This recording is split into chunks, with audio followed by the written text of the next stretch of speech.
Good morning, everyone. It's not going to be one of those mornings, is it? Good morning, everyone. Okay, welcome.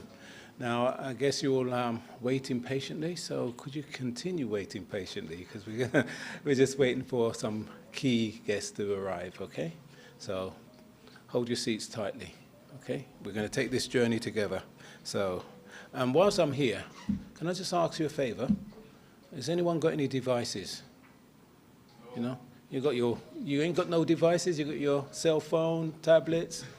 Come on. So please put them on a setting that won't disturb. All right? I'm going to make this announcement a bit later as well. So just as a reminder, if you could do that for us. All right.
Good morning again. Good morning. All right, if you'd like to stand for the national anthem.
Please be seated.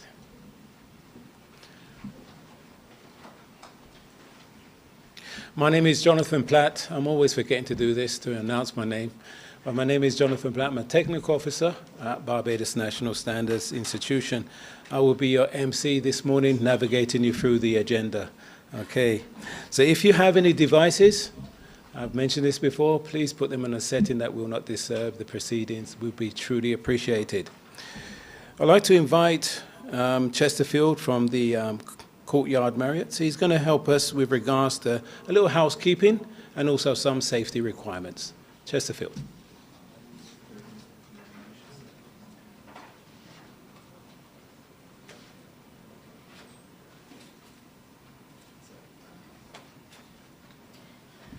Good morning. Good morning to Courtyard. First thing on, let me say we do not have any scheduled alarm testing for today. So if you hear an alarm, not a car alarm, please treat it as a serious one. And the first thing we will do is, in the event of an alarm, we can proceed slowly to the exits that are clearly marked and make our way and proceed to the southeast of the car park where our sign is clearly marked, where we will make a count of everyone that's assembled, well, part of the meeting, so we won't miss anyone. A bit of housekeeping would be out these doors to my right, first left would be the bathrooms, male and females. If there's anything anyone would like to ask before I leave, now would be the time. Is there anyone, any takers? Anyone? Going once, going twice. Have a wonderful day. Thank you so much, Chesterfield, for helping us with the housekeeping and the safety requirements. So again, just a welcome to the Barbados National Standards Institute Vehicle Import Seminar. So we'd like to welcome Honourable Kerry D. Simmons, MP, Senior Minister in the Ministry of Energy and Business Development. Also, Senator the Honourable Jonathan Reid sends his apology. He's the Minister of the Ministry of Innovation, Industry, Science and Technology. We welcome also Mr. Kevin Hunt, the Permanent Secretary of the Ministry of Energy and Business Development. Ms. Natalie Cox, Deputy Permanent Secretary of the Ministry of Innovation, Industry, Science and Technology. Mr. Mark Hill, the Vice Chairman of Barbados National Standards Institution Board of Directors. Mr. Hayden Ryan, the Director of Barbados National Standards Institution, BNSI, and Dr. Charmaine Smith-Walker, Chief Executive Officer of CARICOM Regional Organization for Standards and Quality, affectionately known as CROSSQ. And Mr., and I will say this in advance, my apologies if I mispronounce the name. His name is Mr. Wayan Wajarathna, Business Development Officer of EAA Company Limited, Japan. Ms. Alison Archer, Senior Trade Officer of the Department of Commerce and Consumer Affairs, DCCA. Ms. Trika McCartney-Brooms, Chief Licensing Officer, Acting of Barbados Licensing Authority. Board of Directors of BNSI, Management and staff of BNSI, staff of the Ministry of Innovation and Industry and Science and Technology, government officials, representatives from other institutions, captains of industry, specially invited guests, members of the media, ladies and gentlemen. That was a long list. So to really get us warmed to this event, I'd like to invite Renata Seeley, the Chief Technical Officer of Laboratories of BNSI, to give the welcoming, and I'm sure she can give us a warm welcoming. Please, Lynn.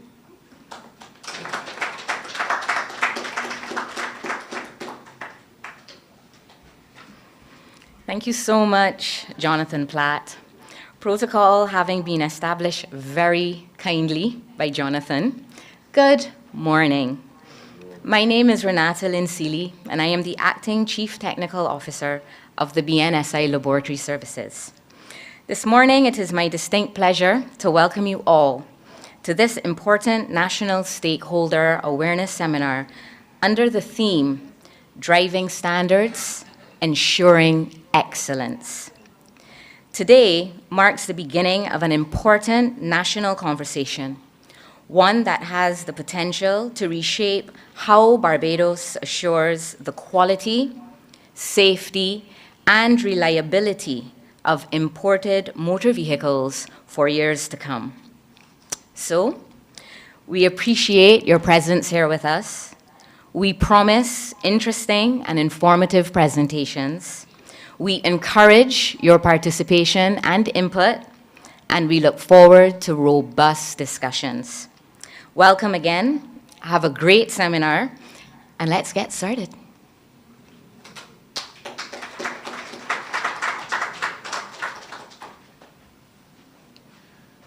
Yes. Have you heard those words said before when it relates to cars? Safety and reliability? Well, this is something that we want to be hearing a lot of. So let's invite Mr. Mark Hill, the Vice Chair of BNSI, Board of Directors, for his opening remarks.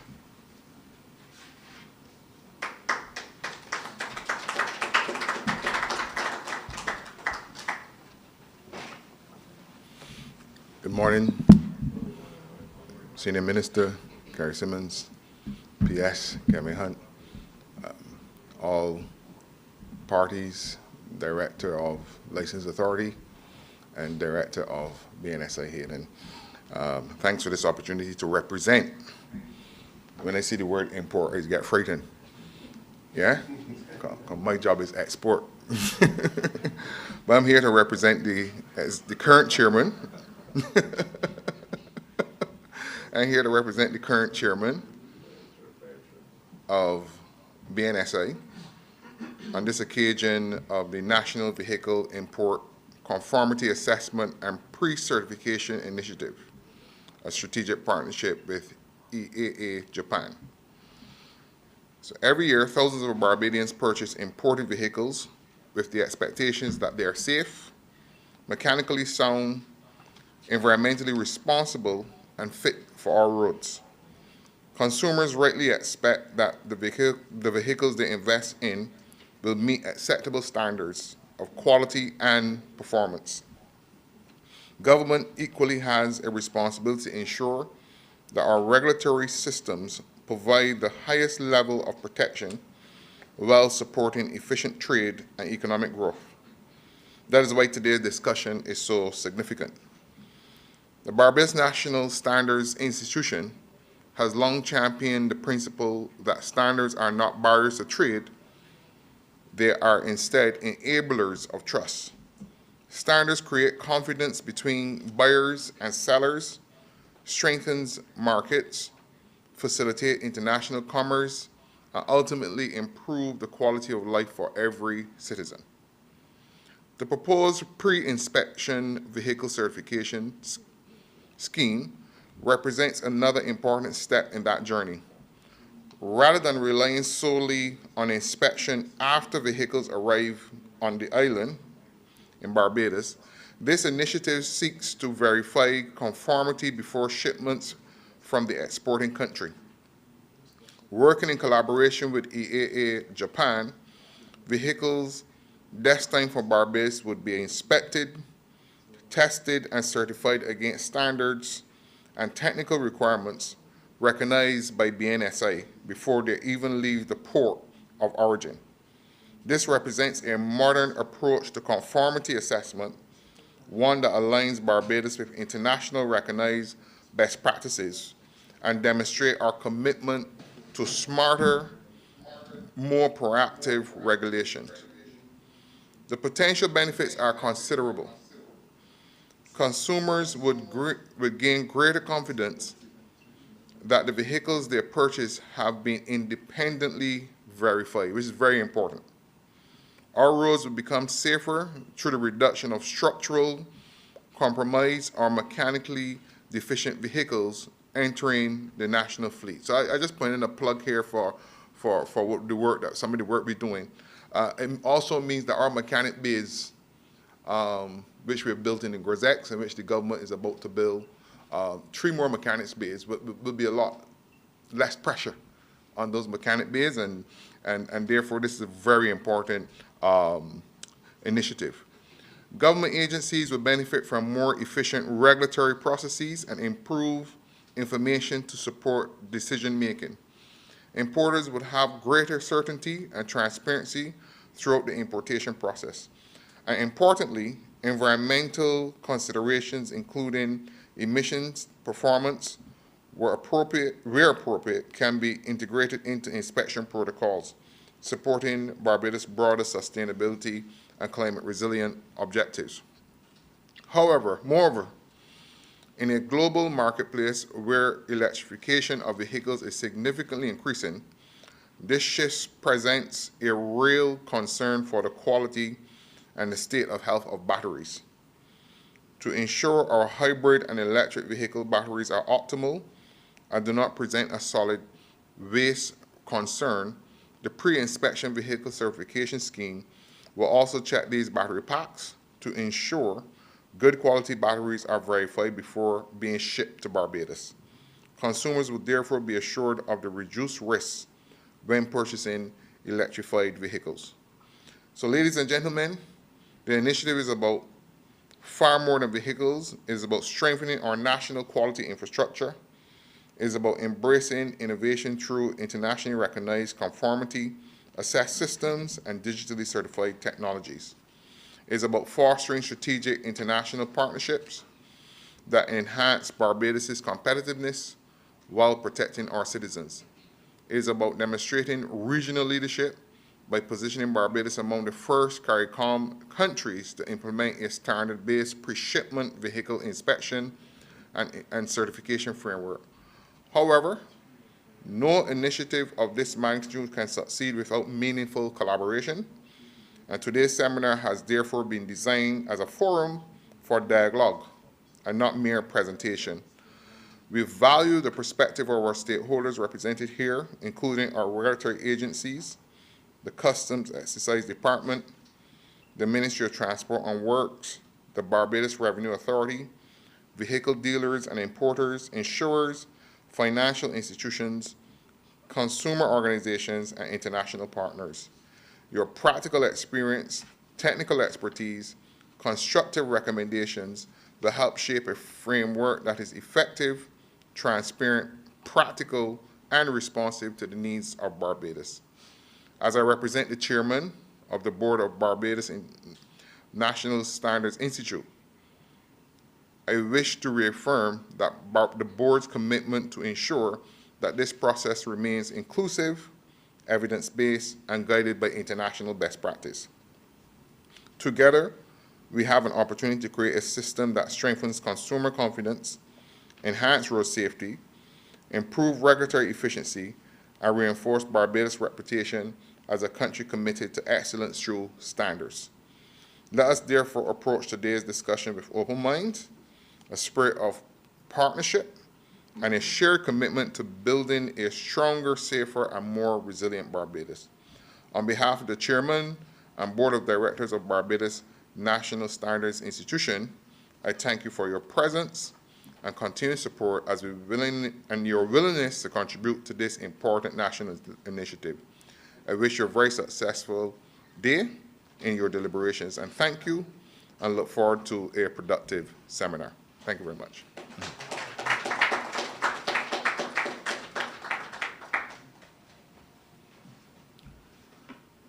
Thank you so much, Mark Hill, Vice Chair of BNSI Board of Directors. You know, there's some key expressions that I sort of derived from that, and that is vehicle meets acceptable standard. Standard quality equals really consumer trust, and that's what we want. I've heard an expression, you know I'm English, right? Forgive me, all right, I'm un-English. But I've heard this expression, not to buy a pig in a bag. What does that mean? We're really buying something we do not know. But with this pre-inspection now, we would know what we got in the bag, right? You agree? And I think that's what's needed in Barbados. I really thank you for your expressions there, Mr. Mark Hill. Thank you. We'd like to invite the Minister at this point. Now, after the Minister's words, we'd like to have after his presentation, we'd like to have a quick photo shoot, if we don't mind. Okay? So I just want to pre-warn you, that's what we want to do. So we'd like to invite the Minister now, Mr. Honourable Kerry D. Simmons, MP, Senior Minister in the Ministry of Energy and Business and Development. Please, we'd like to hear your expressions.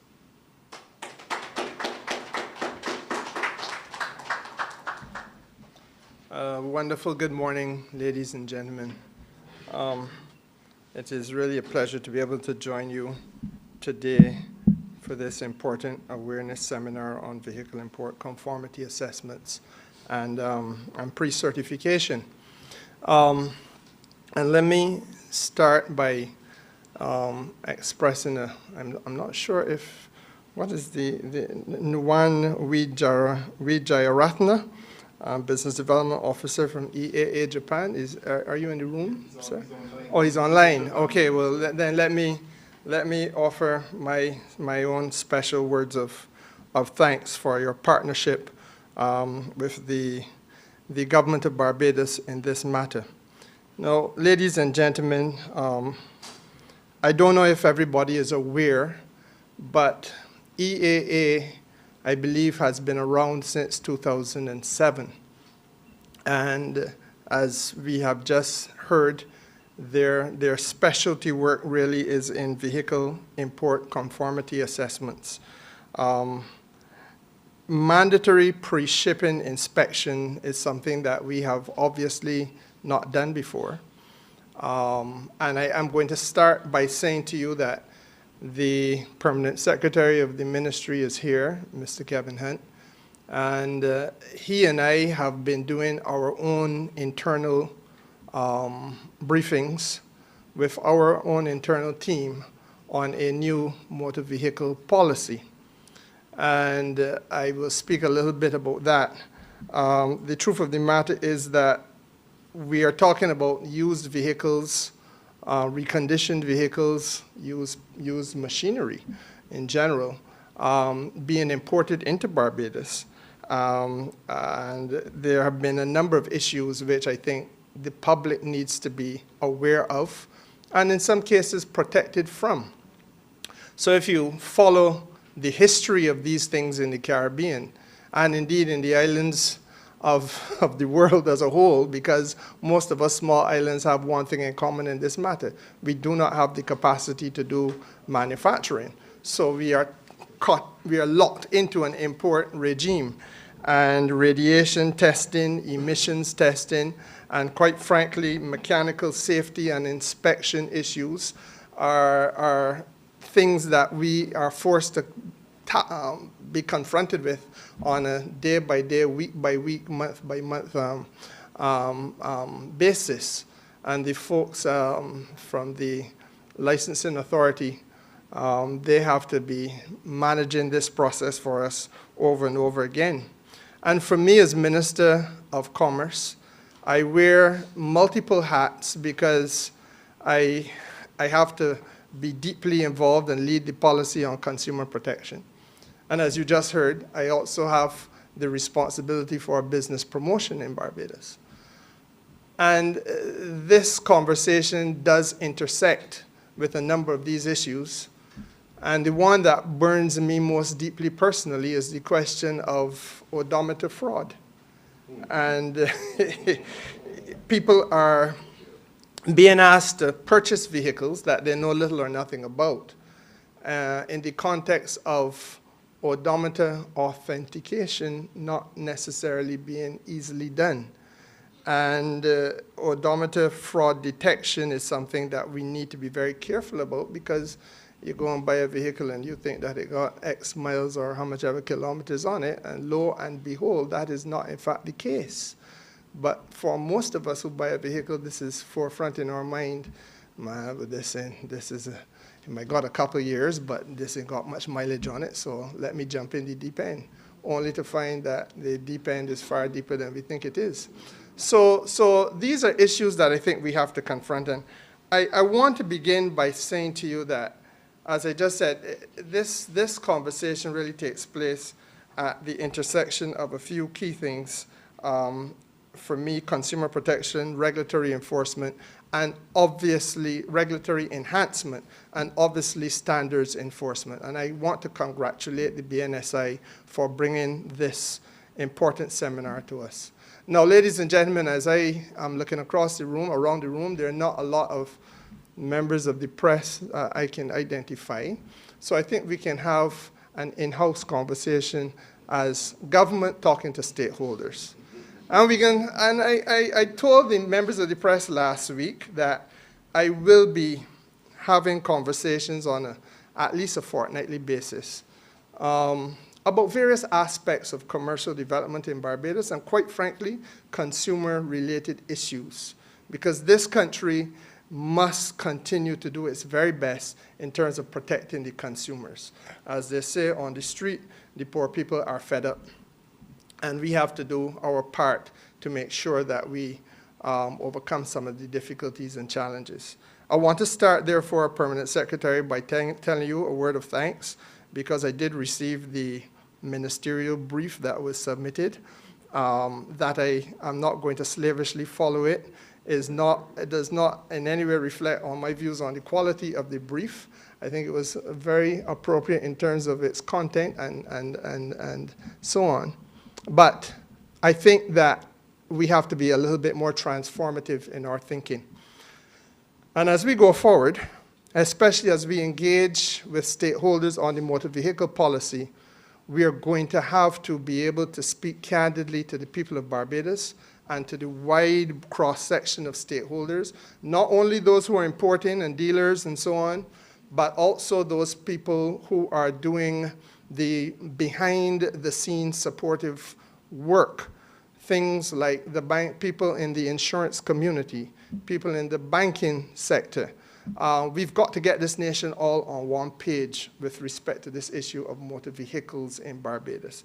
And I say that because it is very recent in my mind and in my memory that I think it was in 2021, we went through an inglorious period when the ministry was perceived as being at odds with the motor vehicle retail sector. And if you remember well, there was a posture taken by the traditional dealers, let me call them that, you know what I mean, the big names in Barbados, whose argument primarily was about protectionism and loss of market share. We've been doing this for so long, and there's a certain inequity. Not other people come in and they ain't got the responsibilities to meet that we have, and the overheads to carry, and the taxes to pay, et cetera, and we are losing our market share. You all remember that in 2021, I am sure. And then on the other side of the coin, there were the, can I call them independent dealers, newer dealers, whatever adjective you want to use to describe them, and their issue was liberalizing the market. But what we did not really focus on, in my judgment then, and what we must focus on, and I say this up front candidly, is the question of not just liberalizing on one hand or protecting on the other, but regulating the marketplace. And that the best form of regulation, in my judgment, should be a simple approach. It should be standardized across the board. It must be predictable, and that is why I believe that pre-inspection, pre-shipment inspections are absolutely critical, because I think that neatly fits into the equation in order to solve problems that we otherwise will be continued to be confronted with. So I start there, and I want to say to you that as I mulled over what I was going to say to you today and made some notes, I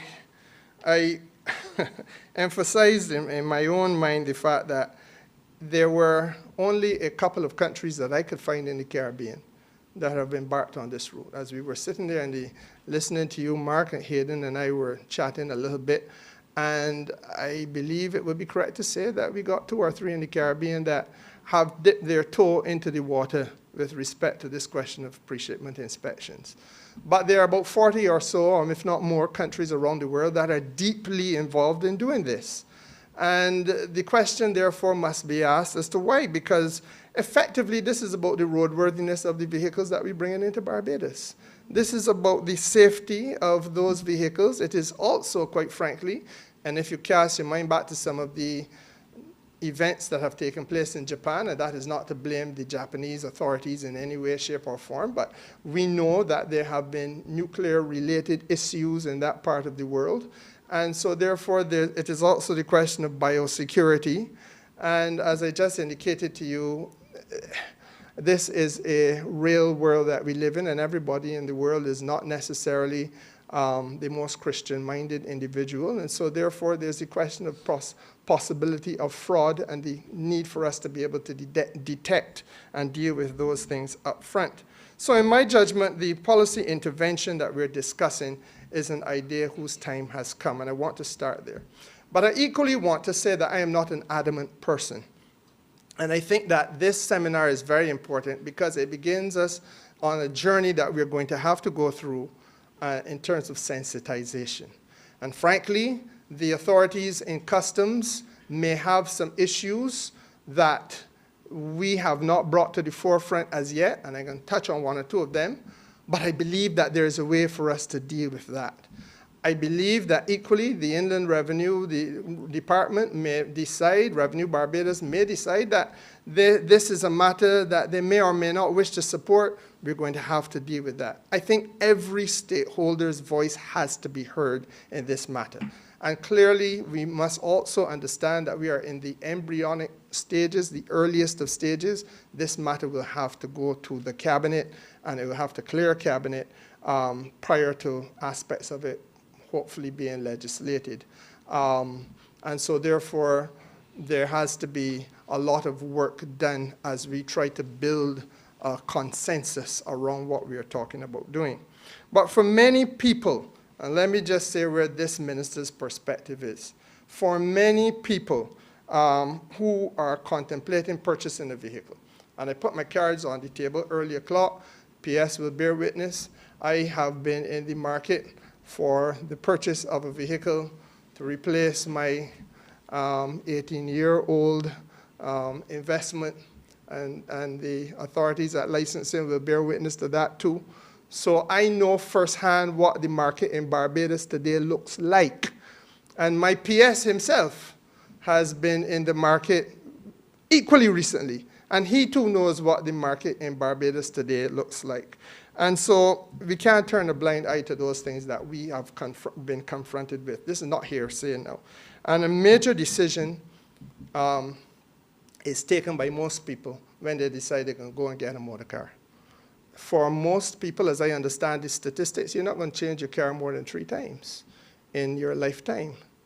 Some people don't get their first vehicle until they're in their 40s, maybe even later. Some don't get a vehicle at all. So that outside of a house, for most of us in this part of the world, the major investment you're going to make is in your vehicle. And the fact of the matter is it is going to represent years of savings, and or alternatively, years of paying back on a loan.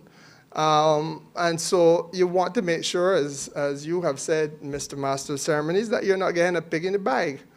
And equally, the issue is no different for the business community. And I'm going to be very even-handed in this, because what must never happen again is that we have this us against them type of approach where the business community feel that government trying to squeeze them out and that kind of thing. I'm not in that.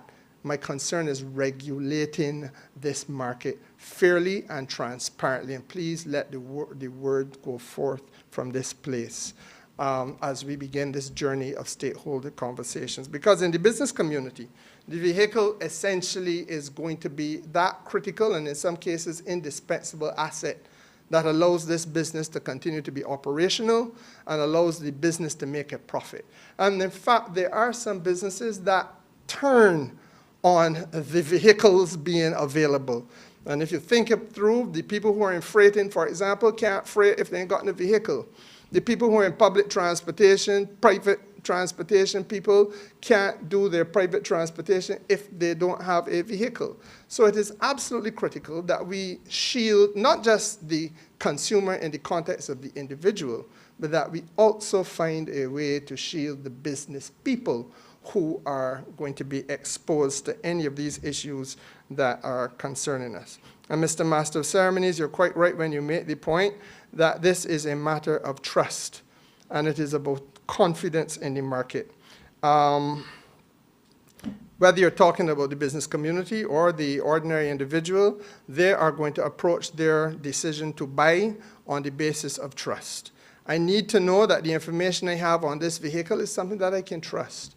I need to know that if you tell me it is 6 years old, that it is in fact 6 and not 12. I need to know that if you're telling me that its history is ABC, that the history is in fact ABC and not X, Y, Z, and so on and so forth. It is also about confidence. And again, there's an intersection between the two, because I must be confident that the vehicle I'm invested in is mechanically sound. If it is not mechanically sound, there's nobody in this room who's going to go and buy the vehicle. And the truth of the matter is that your confidence can only be boosted if you are able to have the kind of inspection and conformity certification that allows for you then to say, look, a transparent test has been done on the authenticity of this information, and this is what makes it something that I can reliably invest in. But the problem has been, and I'm just walking you through this conversation now aloud because I genuinely feel it don't begin and end here today. We're going to have to do this over and over again across Barbados.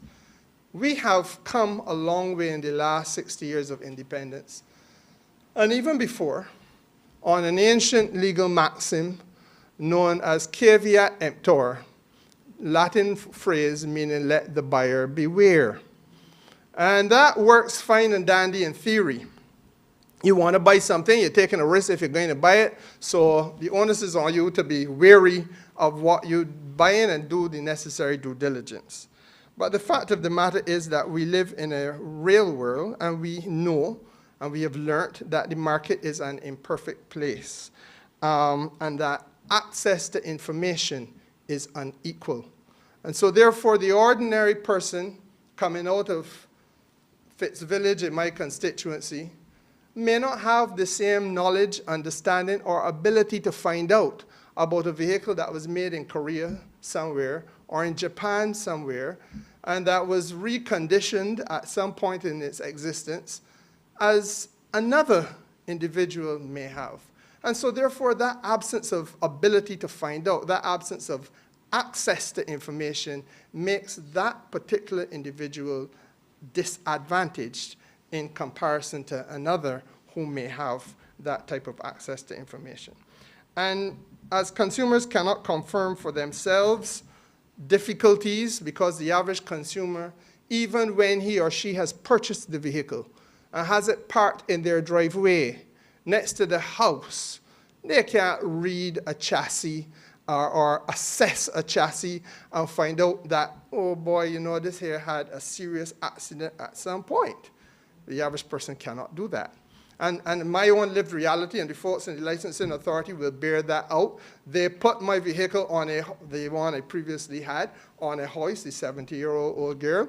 And you remember, sir, pointing out to me that there were a number of things underneath there that had to get fixed if it's going to be roadworthy. And I'm going merrily along every day. and this is just where we are. So that that imperfection, that ability to detect hidden defects, that inability to detect pre-purchase accident damage and so on, are the things that we have to be able to guard against. And I believe that for all of those reasons, I fall on the side of pre-shipment inspections and conformity related to that. So that is really where my position is going to be, and that is really what we wish to write into the motor vehicle policy. And as I said, I'm not coming to the country as an adamant minister that this will got to happen, but I am coming to the country to reason and to say this is my position. If you have a better one, if you can persuade me that I am wrong, I'm prepared to hear. But I do feel that this is something that we have to seriously look at now. Now, having said all of that, let us also understand that this is not going to be the road to heaven is paved with good intentions, but sometimes you have to go through some hardship to get there. This is not going to be a straightforward walk in the park. There are going to be those who will say that the pre-shipment inspection process will function as effectively a non-tariff barrier to trade. And you know that you pay tariffs at the port of entry, taxes at the port of entry, so that enables one to transparently say, if you're coming into my country, this is what you have to do. There are those who will say that the effect is quite similar, it is just that it is not a tax, but that you are imposing restrictions in some form or fashion.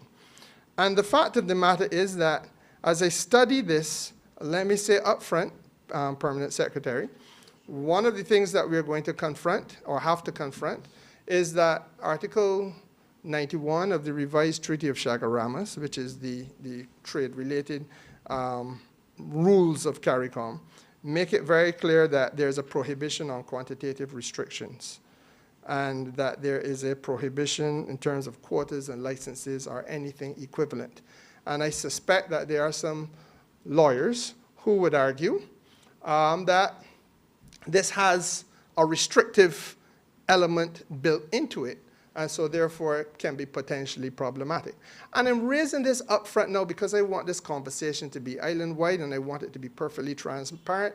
We must not get bogged down in the 2021 debacle, where, again, we went nowhere. What we need to do is to be very clear about what the pros and cons are and have an honest, Barbadian, good-natured conversation about where we are going, because this has to be, as I keep saying, about regulation.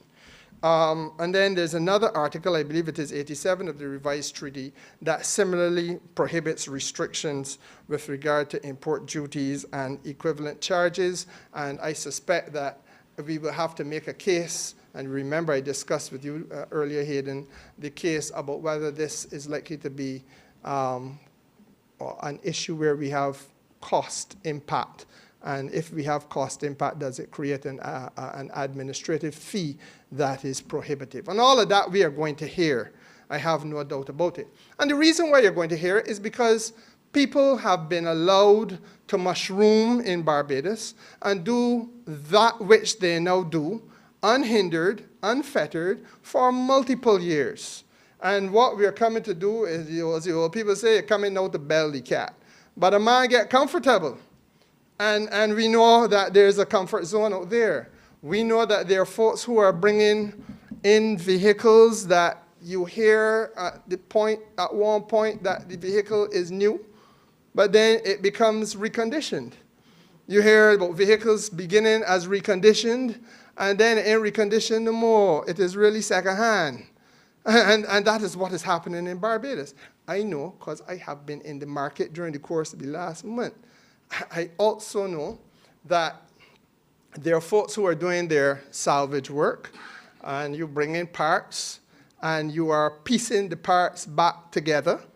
And people who are doing this and selling to the Barbadian for a living will feel uncomfortable if they feel that this now come to mash the corns, and that the big, bad, disgusting government coming now to make things harder for a small man. And the color of the small man will be invoked. We know all of this. And ladies and gentlemen, this is part of what we're going to have to work through. And I don't want to begin by passing a judgment on anybody's effort. I want to begin by appealing to a higher concept called reason, because any one of us could be the victim of a life lost or a family member, unfortunately, injured, seriously injured, because of failure to properly regulate this marketplace. So I think that having turned some of those things over in my mind, I can say to you safely that I believe that, but I don't advise myself, so the Ministry of Foreign Trade will now have to advise me. But from what little bit I know of these matters, that there can be a policy justification, because I think that the law allows for there to be general exceptions in order to protect the state from what they call undue harm.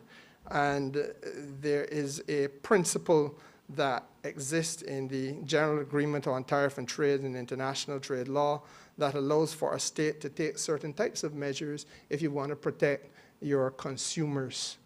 And let me say to you frankly, at a policy level, I believe we have to protect the consumer, and I believe that we have to make sure that we protect ourselves from externally driven market failure.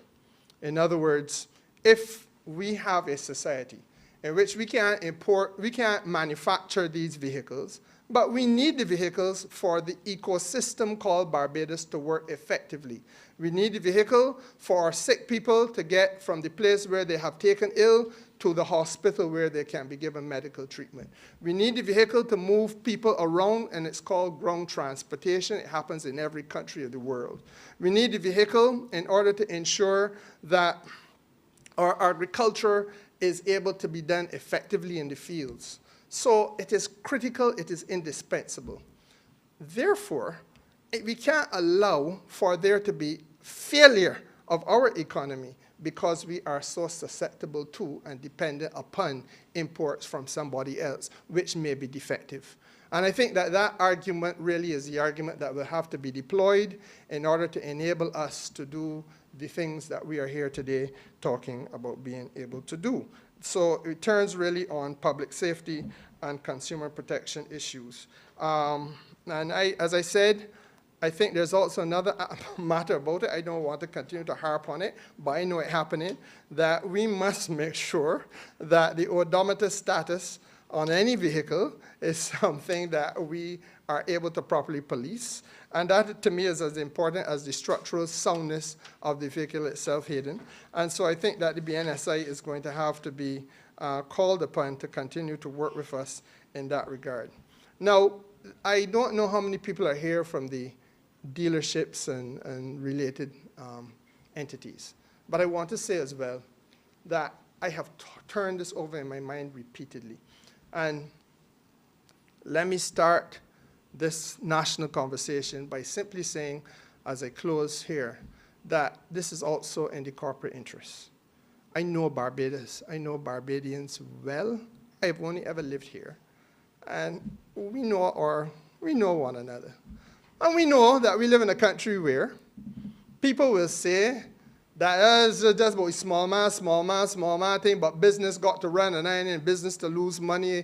Everybody sets up a business to get a profit, and you're unfairing the business people, and so on and so forth. Much of that we heard in 2021 as well. And the instinct is therefore not to hear, as the Prime Minister would say, hear, see, and feel the people who are voiceless and powerless.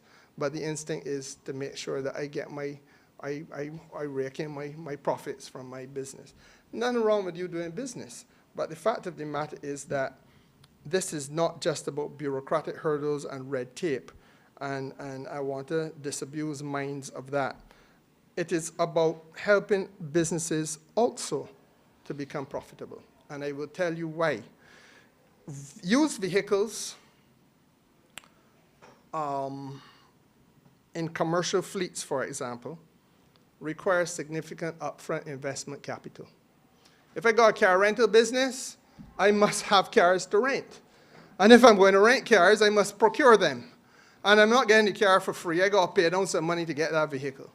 And the car has to be out there being rented for me to get income so that I can pay back on the loans that I have for those cars. And we know that there are fleets in Barbados that are well in excess of 40 cars, 50 cars, 60 cars. There are some fleets in Barbados that are probably 100 plus cars. Those fleets of vehicles are no use if they are just sitting down in a garage waiting for parts to be brought into the island. And in fact, that probably is another part of the conversation we're going to have, because we grew up in a Barbados where car parts were readily available. We now live in a Barbados where you wait 3 months and 4 months and so on, 6 months to get a car part. And again, that's part of the conversation. But to be able to have the pre-shipment inspection on your vehicle means that corporate Barbados, that company that is bringing in the vehicle, for the purposes of rental or for the purposes of whatever else they're using it for, does not now have the reputational damage of putting a flawed vehicle in the hands of somebody who then has a serious accident as a result of the quality of that vehicle. So you're protecting their reputational damage. You're also protecting them from financial liability, because he who is now speaking to you has been a lawyer for the last 25, 6 years. And I must tell you that, there is a legal liability for those operators who are exposing people to harm by way of the contract of lease. And equally, it makes no sense for you as a business to be saddled with lemons that can't be used. So the pre-shipment inspection works in your favor. And equally, it must work in the country's favor, because we can't be a dumping ground for people's faulty goods. And let us be very clear about that. There are too many instances where small island states like ours have been reduced to being a dumping ground because we have not built up the regulatory standards in order to shield ourselves from becoming such.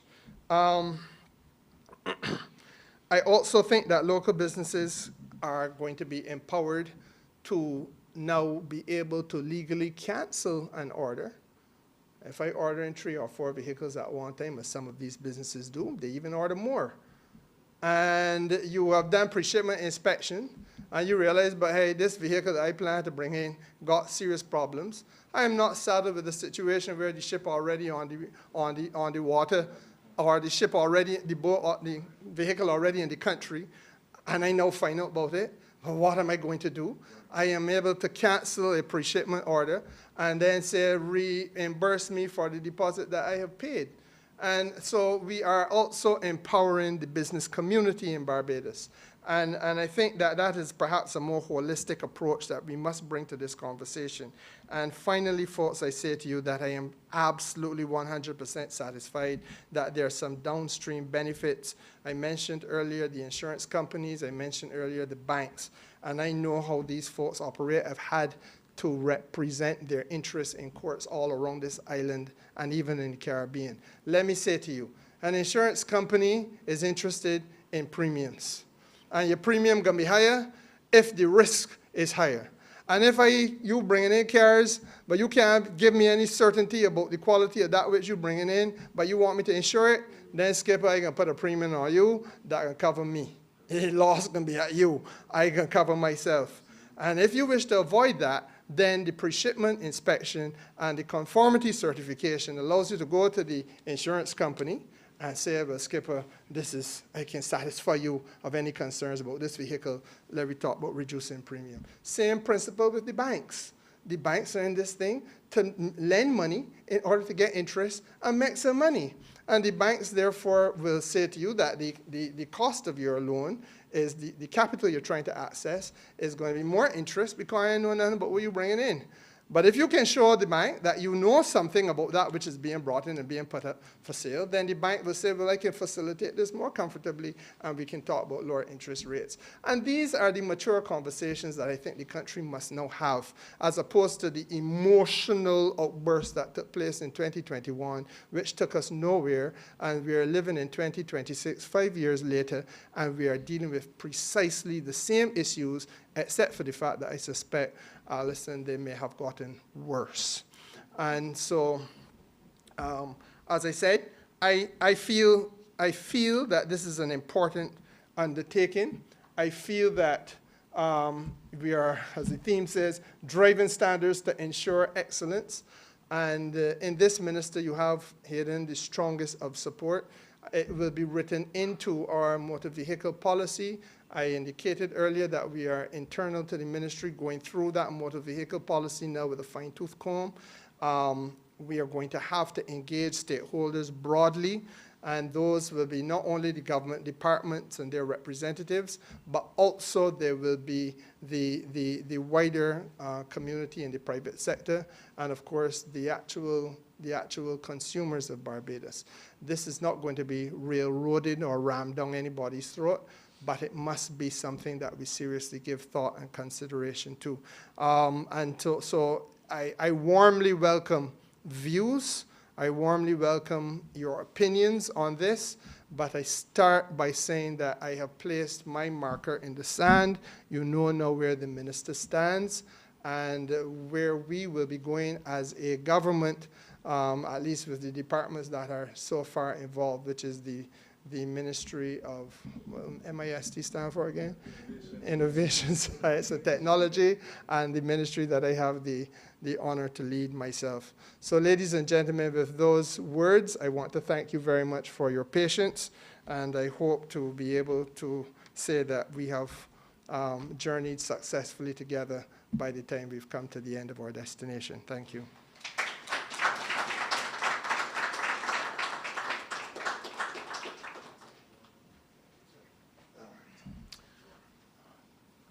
Thank you so much, Minister. That's a number of points I wanted to summarize, but one of the words is that we're no longer going to be buying a pig in a bag. And you mentioned about buyer beware. Well, buyers will be aware. And we want to turn that around, and that's something that's very important, because right now we are buying big pigs in the bag right now. Something the PS mentioned about maybe it's a piglet, but we're still buying it, ain't we? So we want to really come away from that. You mentioned that your door is going to always be open for a fair and transparent conversation, and I think that's what needs to be had at this time, so we really do appreciate that. So when you go home and go to your cars, check your odometer meter and see if it's correct, because this is a thing that's happening now, isn't it? And what you really focus on is the consumer. Now bear in mind that we're all consumers. We're all consumers, and we need to have the consumer protected. All right, so this is a very interesting thing. And also you mentioned about regulating the market with regards to the pre-shipment inspection. And it's one that's obviously, I think most of us, if we're honest and frank, we know it's something that's needed in Barbados. So we really do thank you again, Minister, for your expression. We did say we're going to have a quick photo shoot if we could, because we know the minister's extremely busy. So if we could arrange that, please, Hayden. Yep, we do that now. So just going to have a quick photo shoot. We're going to shuffle a bit. And then as soon as that's finished, we will allow, he's in Japan, which is Yes. 13 hours ahead, probably 11 o'clock. Ooh, we're going to allow him to do it. Winter, yeah, You so knew we it, can yeah. alert him. Yeah. So Nguyen, if you're hearing me, we're going to, after we have a quick photo shoot, we're going to allow you to do your presentation, okay? Thank you.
So at this stage, we're going to invite a presentation from Nguyen Waijarathna.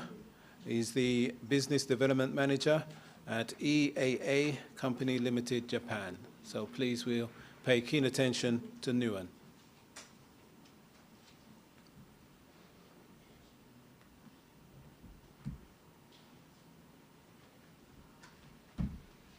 That's not Nguyen. That's part of this team.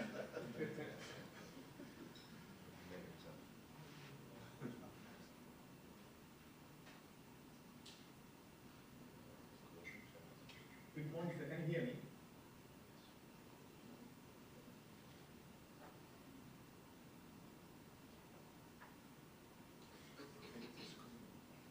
Jonathan, just let him know we could hear him, but we're just trying to get the visual organized.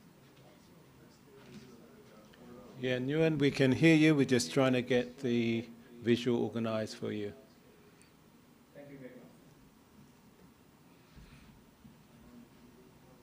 Honorable Minister, respected Secretary, distinguished government officials, esteemed members of the Board of Directors, distinguished participants, good morning.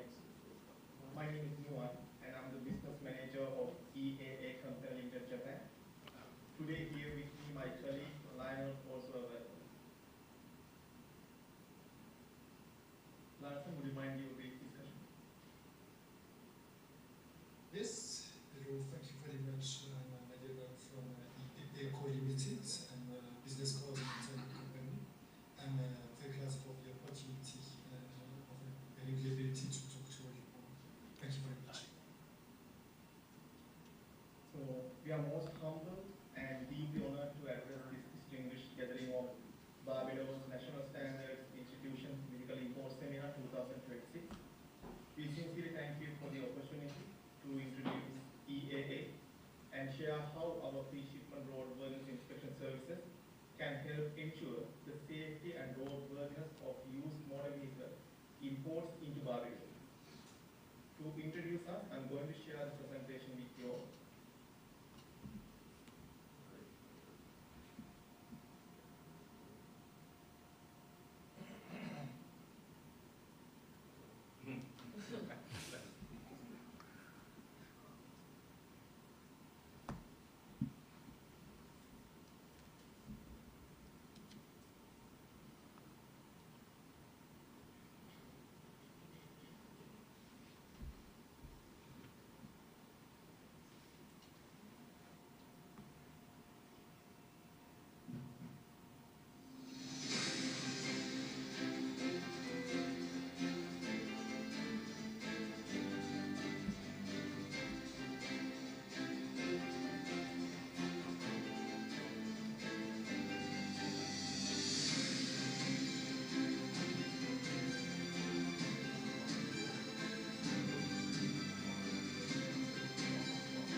In recent years, EVs have drawn attention for their potential to reduce CO2 emissions. Yet the global market for conventional used vehicles continues to grow. Despite a temporary slowdown, exports from the US and Japan remain on an upward trend. High costs and limited infrastructure still Yeah, we can see the screen. option in many regions.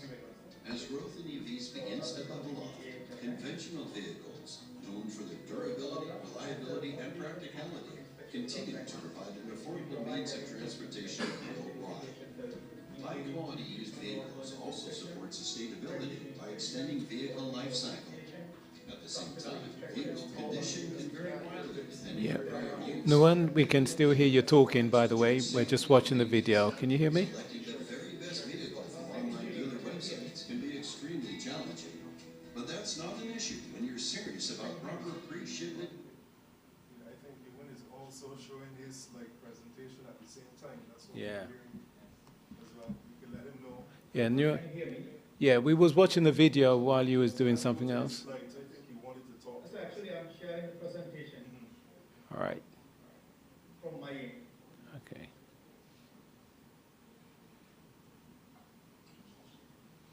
Yeah, we was watching the pre-export video you was playing. understood, sir, because I was explaining about the company operations. Okay. You can start again, Jonathan. So you can start again then, Newham. Yes, sir. I'm going to start once again. All right. Can you all see my screen, sir? Yeah, we can see your presentation. Oh, thank you so much, sir. Presentation, we are going to start from here. So welcome to EA Japan.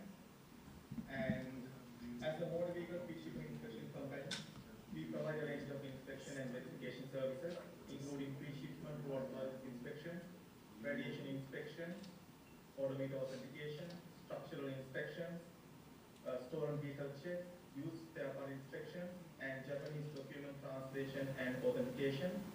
So all our inspection services are carried out under ISO 1702 accreditation, ensuring international standards of quality and reliability of the motor vehicle pre-shipment inspections. About us, so we are a privately owned Japanese company established in 2007. We specialize in pre-shipment inspections of motor vehicles, equipment and machinery. And our head office is located in Yokohama, Japan. We operate 31 state-of-the-art inspection facilities at major export ports in Japan, giving us one of the largest inspection networks in Japan. We also have a global presence through branch offices in the United Kingdom, the United Arab Emirates, South Korea, and the United States, as well as agencies in Singapore and South Africa.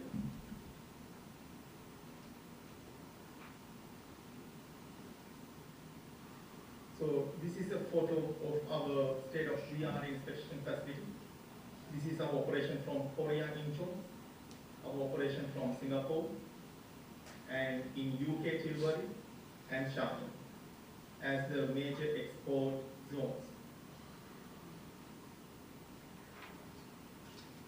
This slide illustrates our global coverage.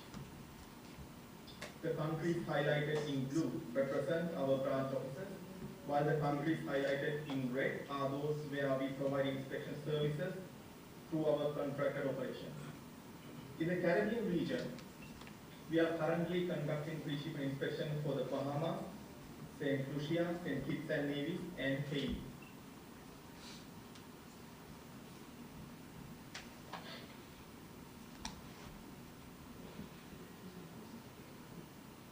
This slide highlights our accreditations and professional qualifications.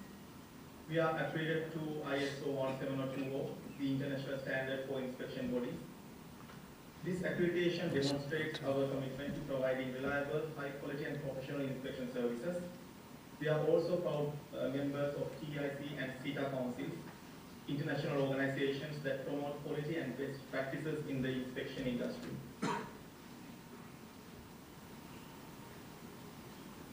With your permission, I move to the next slide. So this slide shows our state-of-the-art inspection facility.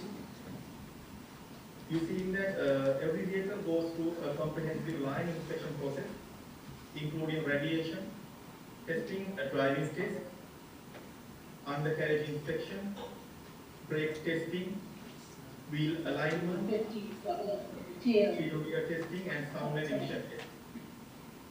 Our inspection facility is designed with a pattern ensuring an efficient and high-quality inspection process.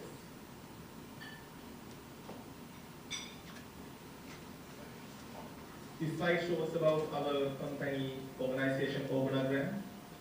So our Japan headquarters manage all inspection operations and coordination the activities of our branch officers and liaison officers around the world, ensuring consistent and high-quality services.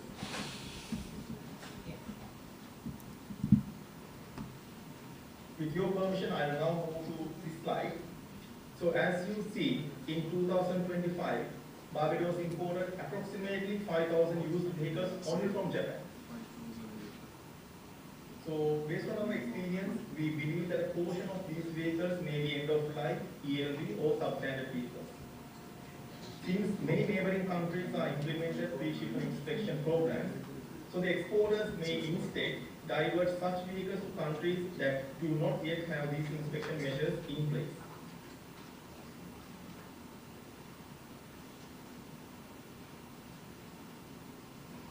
And this slide shows how e-commerce has changed the vehicle import process. So So today, many importers buy vehicles directly from Japanese exporters using online. Although the vehicle may look to be in good condition, as the photo here, while the photos which are uploaded by the exporters, it is difficult to know their true condition without proper inspection. Even though the photos showing the quality of the vehicle, but we cannot assess the roadworthiness or the safety conditions of the vehicles. As a result, some importers may unknowingly purchase substandard or end-of-life vehicles.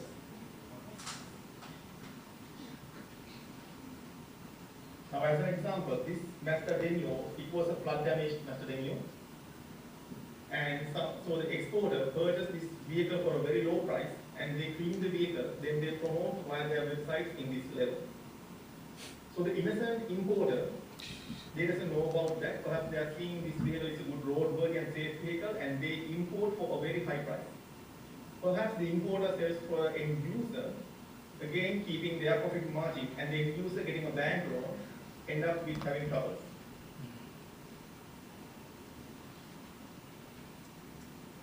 So why pre-shipment inspection? Now, these are the several risks when importing used vehicles without proper inspection. Some vehicles have been involved in accidents, and it is difficult to confirm whether they have been repaired properly, like this photo shows.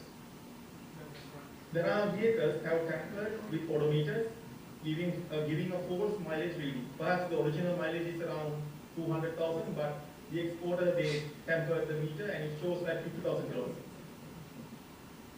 So water damaged vehicles are also available in the export market. Stolen vehicles are there. Specifically from Japan, there are vehicles which are contaminated with the radiation. Following the Fukushima nuclear accident in 2011, radiation inspections became an important requirement to ensure vehicles are safe before export from Japan.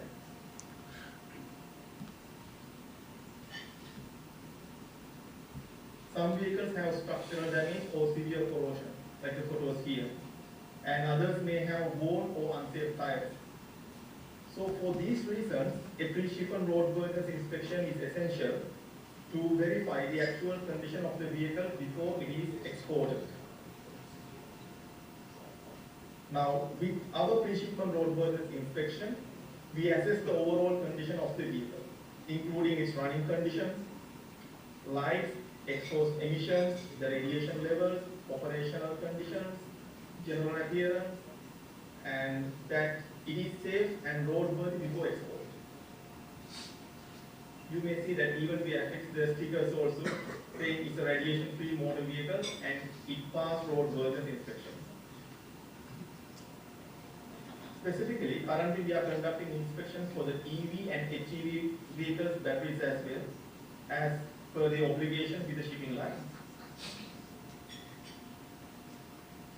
So with this specialized EV and HEV inspections, we assess the electric battery performance and current battery status and functionality of electronic sensors, vehicle dashboard, computer systems, and test drive evaluation. So with this inspection, the exporters gain confidence about their import, and the importers receive assurance of compliance with destination market standards. End users enjoy peace of mind knowing the vehicle is fully functional and roadworthy. Because specifically with the EV vehicle, if something happens with the battery or the motor, we know that the spare parts are not widely available in the import destinations.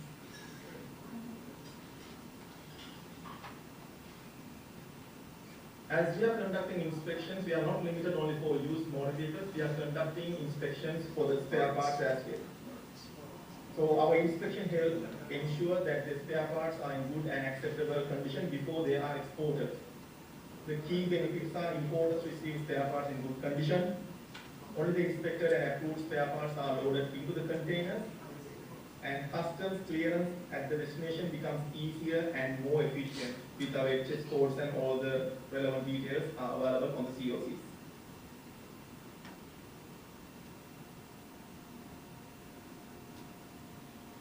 So this slide, it illustrates about our pre-shipment roadworthiness inspection certificates. They are issued as e-certificates. So after the inspection, the certificate is uploaded to our online e-certificate platform where government officials, importers, and exporters can easily download it. This e-certificate includes all the inspection details, certificate details, and vehicle information. It also contains a unique QR code, allowing users to quickly verify the authenticity of the certificate through our online database. Even we mentioned the mileage and chassis number also on the sticker, and we affix it on the windscreen.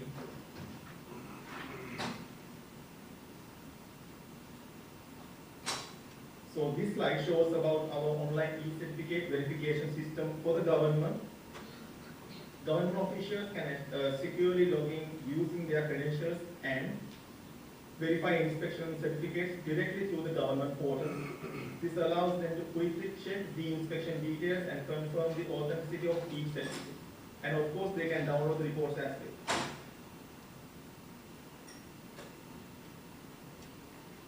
Recently, we came up with the EAA mobile application as well. The mobile application allows users to apply for inspection and easily verify inspection results, roadworthiness status, inspection certificates, and compliance information directly from EA database via the mobile application. As we discussed, our transparency. The first one is awareness of non-compliance and take immediate action, resulting in safeguarding end users and reduction of customer complaints. All results of the inspection process are recorded, photographed, and documented, then immediately uploaded in the web-based system, allowing end users access to verify results in real time. Any complaint received will be handled and official response by a member of our executive management team within 24 to 48 hours of receipt. To ensure continuous operation, we maintain backup equipment and keep mobile inspection facilities on permanent standby, ready for deployment in the event of floods, earthquakes, or other natural disasters. As we discussed, so we are a privately owned company and free from any conflicts of interest within the industry.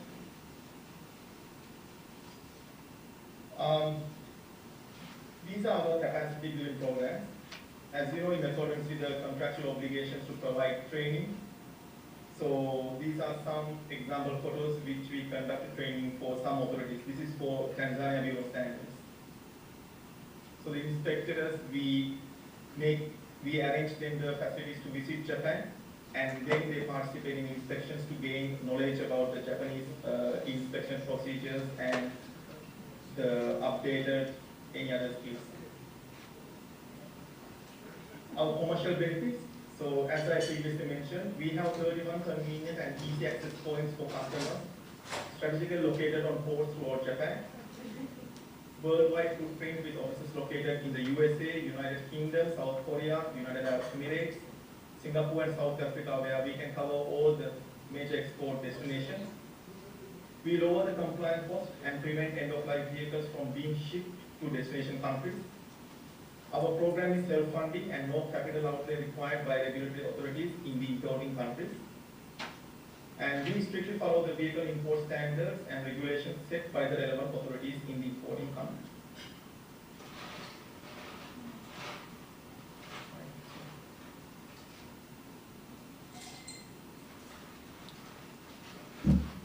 Thank you so much. Thank you, Nguyen. Any questions? No? Okay. All right. So I would like to emphasize the main benefit of this program is that the pre-shipment inspection fee is fully paid by the exporters.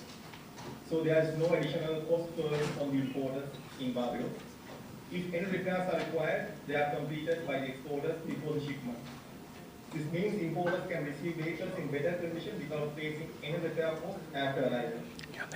The program also helps to prevent the export of substandard and end-of-life vehicles into Barbados, improving vehicle quality, safety, and roadworthiness. In addition, we arrange the required administrative royalty payments to the relevant authorities to assist the successful operation of the program in Barbados, and definitely we contribute for the capacity building programs as well.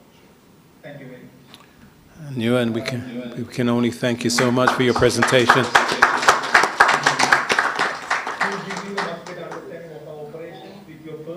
I think Madam Tamika, I would now like to present our corporate video, if it's possible for you.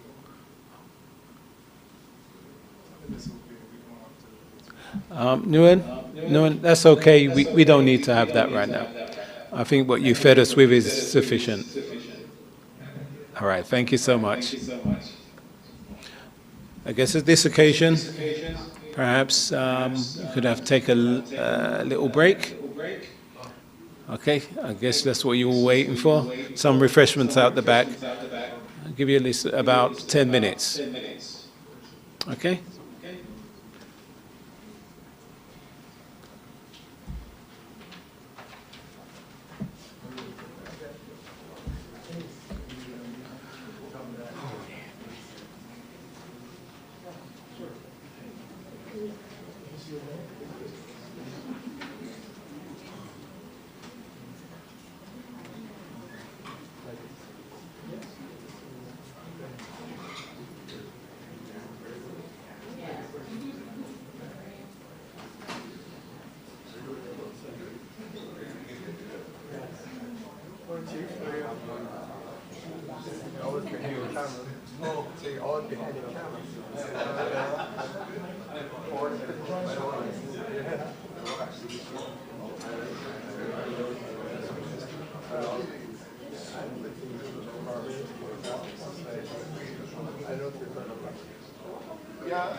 Take off some grease on it, but it ain't greasy, huh?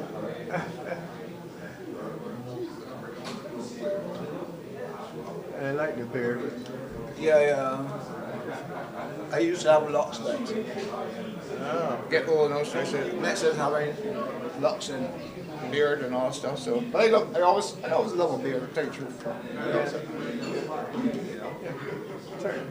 Turn your shoulders that way. Yeah. And what you could. What do you want me to do?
All right, colleagues, friends, family members, associates, please take your seats.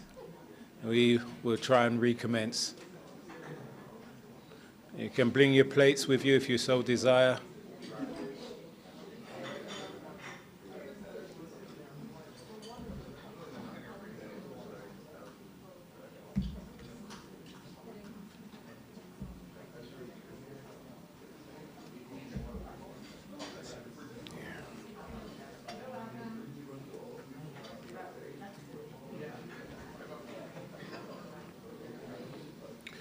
Those of you in the back, please bring whatever remnants you have and bring it to the front so we can all benefit from the next presentation.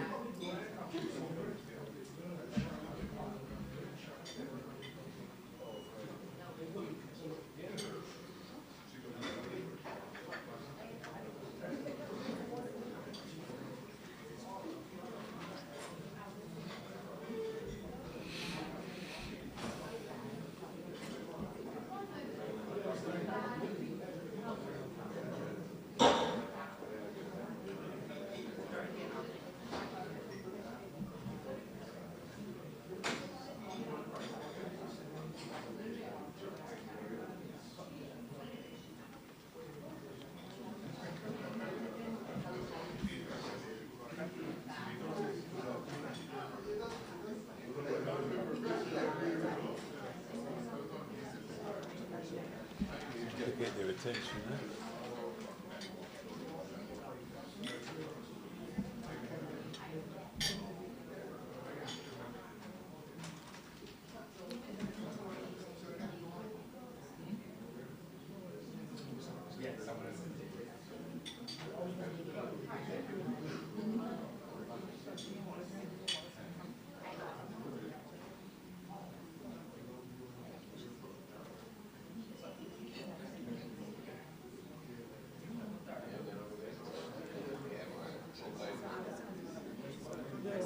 Okay.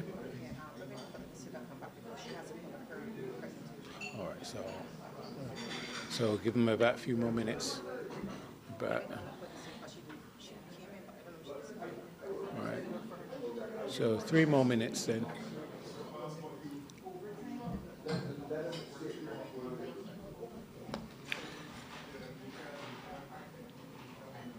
Okay, colleagues, we're going to recommence in about 3 minutes. So drink the last drink, eat the last piece of fish, and let's take our seats. All right, 3 minutes.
Right, now that you're all settled in your seats, we will commence.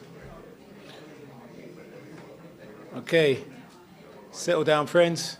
We're going to commence now. I'd like to invite Alison Archer. She's the Senior Trade Officer of the Department of Commerce and Consumer Affairs, DCCA, for her presentation. Please, you have our full attention.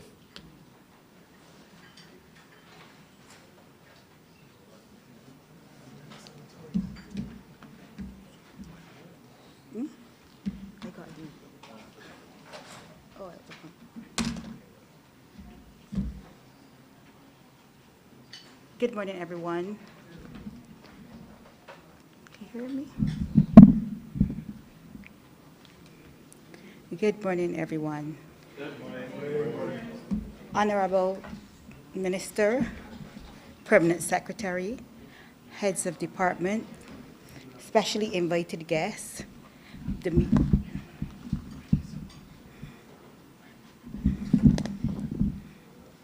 media, ladies and gentlemen. It is indeed an honor for me to present this short presentation on this very important topic here today. So for those of you who are wondering why the Department of Commerce and Consumer Affairs, and I just will give you a little insight on us. So next slide.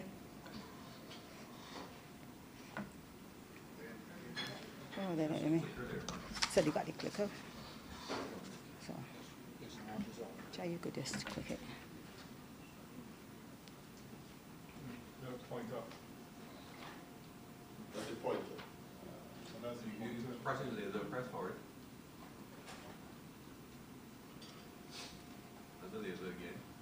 And click and go.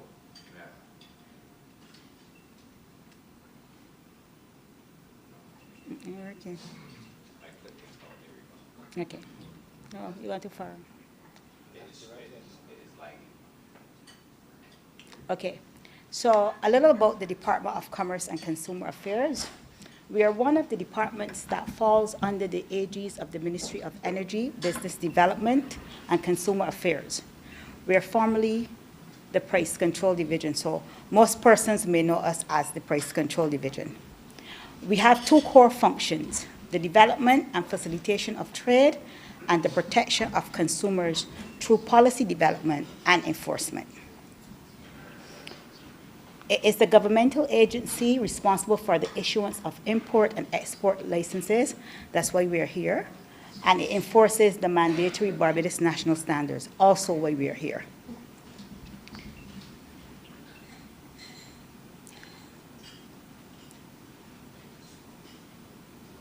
Okay. Our role in vehicle importation. So the Department of Commerce is the first regulatory agency that you will come in contact with when you are importing a vehicle. So we're off the first point of contact.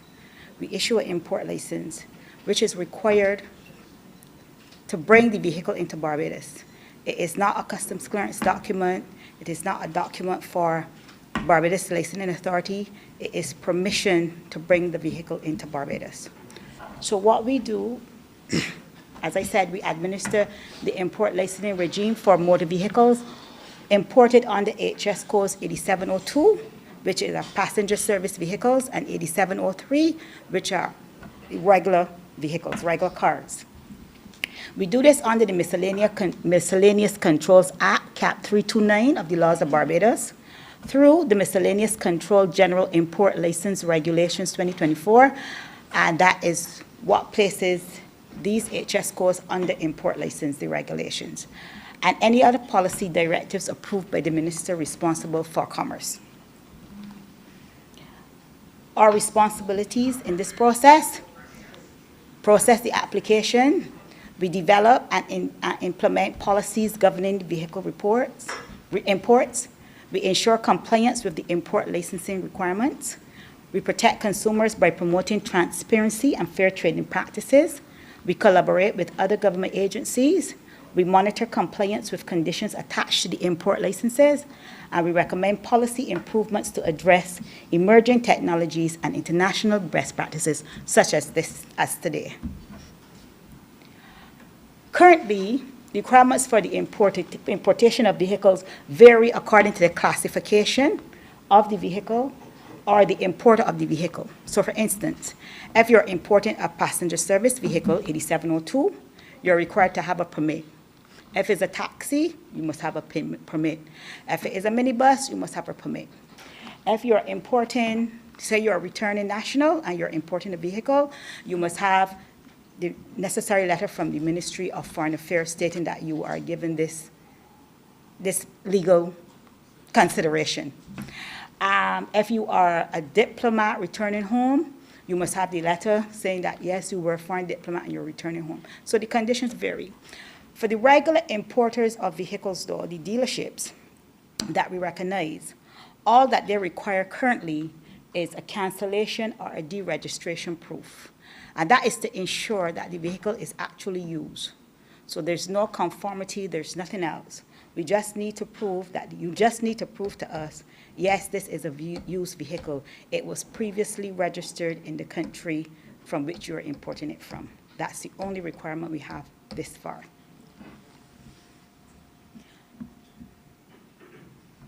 Go back, child. Go back. Okay. Again? Right. So as the minister would have mentioned earlier, we are in the process of drafting a framework for trade and importation of used vehicles. And this is to establish the framework for regulating, and that's the biggest problem with the industry, the regulation of the importation and trade in used vehicles. This policy is supposed to, when it's finished, to strengthen the administrative and legislative framework, because you can see that's an issue, to develop a more coordinated, transparent, and accountable regulatory regime, and to promote consumer protection, road safety, environmental sustainability, and fair trade. Pre-shipment certification is one of the, as the minister would have mentioned, is one of the areas that we are looking at in the policy. And the introduction of mandatory pre-shipment inspection certification represents an enhancement of the department's consumer protection and regulatory oversight functions, because as I would have said, the only document that we require now is that it was previously registered. In other words, when persons bring vehicles into Barbados, they don't know what they're getting, we don't know what they're bringing as well. So the pre-shipment, any pre-shipment initiative certification that is taken on would confirm to compliance with Barbados's import requirements. This could include, and this is not the list, this is a possible list of things that we can have. We have the vehicle identification number. That will be very useful for customs as well as Barbados Licensing Authority. So what we have done is that we have looked at we are trying to look at a whole government approach and not particularly just a particular entity. So we're looking at odometer verification, and you would have heard about the falsification of that. We're looking at mechanical and safety information. What? Emission compliance information, battery state of health information for electric vehicles. That's going to be very important. And confirmation that the vehicle satisfied Barbados's age policy and any other import condition that we might think is necessary. So these are just possible things that we can have in pre-shipment certification. And the benefits of having pre-shipment certification, and it would be mentioned from the minister's introduction, it goes all through, everybody saying the same thing. For importers, you get higher quality vehicles. There's greater transparency. So you have fewer defective vehicles. You have reduced disputes. And ultimately, what they will want, higher resale values, because you have better vehicles. For the country on a whole, we get improved road safety. We have stronger consumer protection. We have better environmental outcomes, improved regulatory compliance. We are now in line with international best practices, which leads to a better quality vehicle market, greater consumer confidence, and ultimate benefit to Barbadian consumers. So it's a win-win for every aspect of this cycle. I want to conclude, and I want the main takeaway here today to be that pre-shipment certification is a preventative control. It moves key checks to the country of export so that a vehicle's identity, eligibility, condition, and supporting records can be verified before it is shipped to Barbados. It would complement the current regulatory requirements and not replace them. So we will have the pre-shipment, but you still need your import license, you still need your whatever information you need from customs, you still need to have what you need from Barbados Licensing Authority. But what the pre-shipment certificate does is it complements and it brings all of this into one. By improving vehicle quality, strengthening regulatory oversight, and promoting responsible trade practices, the pre-shipment certification ultimately delivers safer, more reliable vehicles and greater protection for consumers of Barbados. Thank you.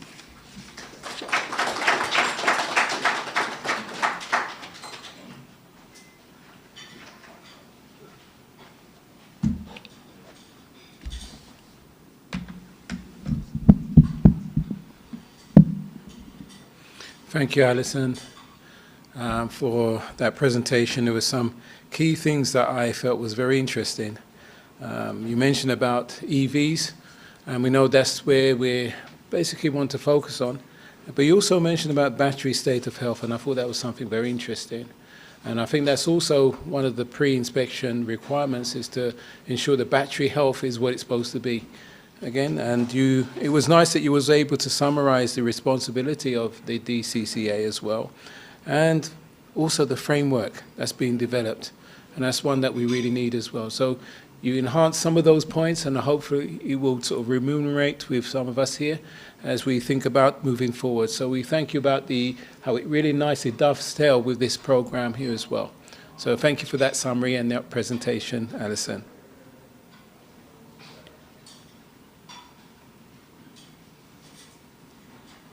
All right, we're looking forward to our next presentation, which is going to be handled by Damien Prescott, a technical officer at Bnsi, and he really does focus on metrology.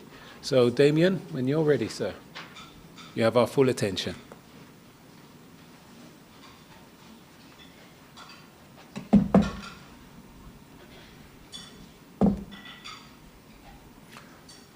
Good morning, colleagues.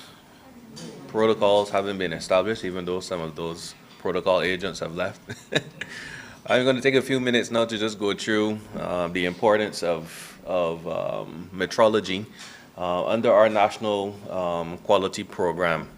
And my last discussions around some of the work that we do at the BNSI were back in 2024, right? I don't think I participated last year. We had a visibility conference last year. Well, I wasn't a part of it. But today I'm going to briefly go through some of the work that we do at the BNSI, some of our successes since the conference in 2024, and some of the work that we are planning to implement and achieve over the next 2 years under our strategic objectives. So,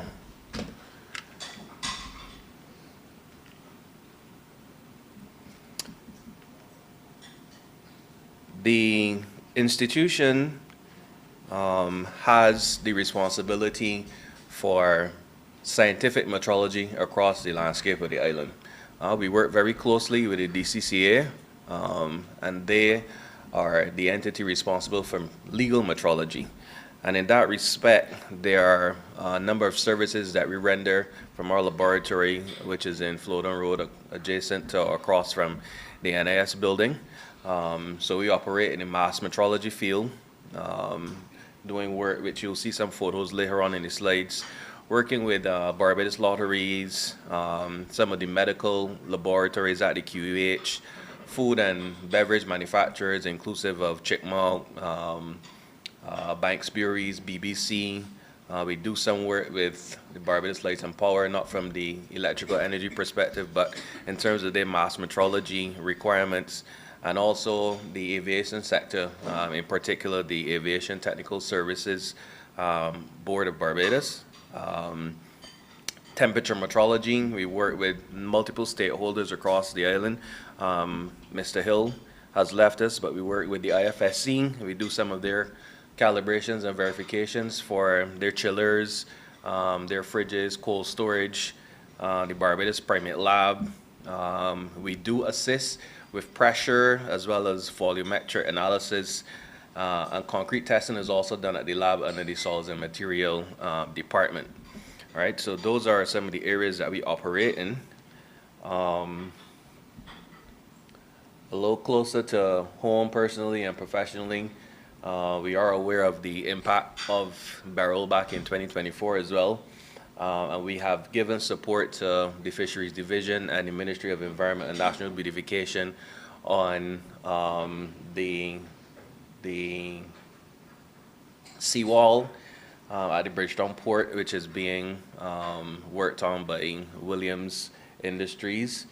Myself and Jonathan would have visited the damaged area with our lost colleague, Dr. Shelley-Ann Cox, to just look at how BNSI would have played a role in the certification and verification of the pier slabs, right? So if you're building a home, you're building a commercial building, you have blocks that you need to have checked, you have cores and cubes, you send those to the mass metrology lab, and we ensure that your construction project is meeting the standards of the ATSM and some of the other international agencies. You wouldn't want to build a house and then be seeing cracks in some of your load bearing frames.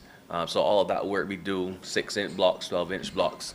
Additionally, back toward the fisheries sector, you can see here in this image the water which would have inundated the receiving area at the market.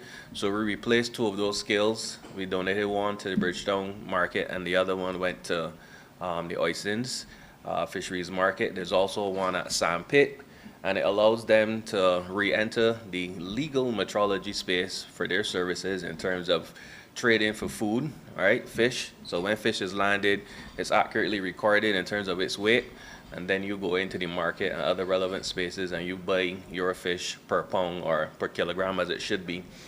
We've done training with the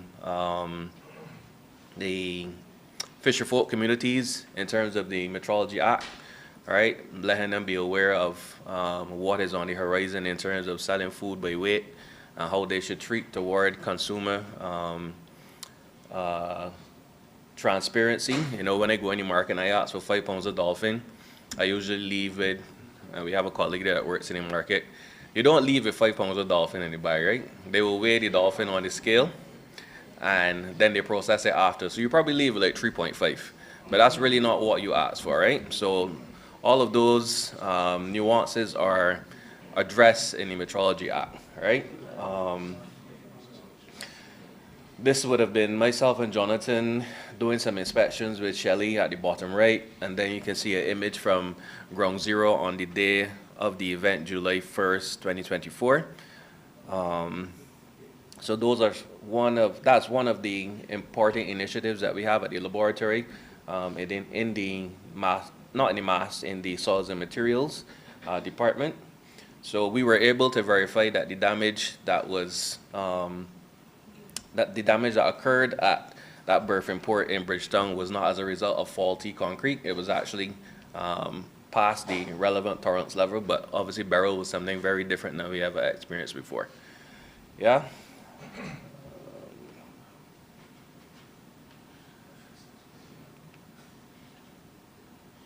I got the same like as you.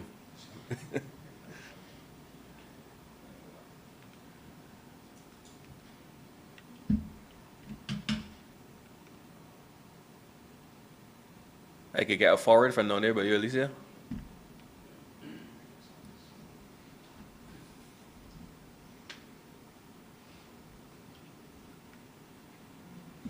All right, skills and verification project. We've been doing a skills and verification project across the food sector space for as long as I've been at BNSI, so the last 4 years. We do training in HACCP and compliance, workshop, on trade with ICA, better business practices in terms of general manufacturing practices with Barnufo, Bar-Based Agricultural Society, and FAO. And we have made good on some of our plans to procure equipment to help improve that space in terms of its compliance and food security.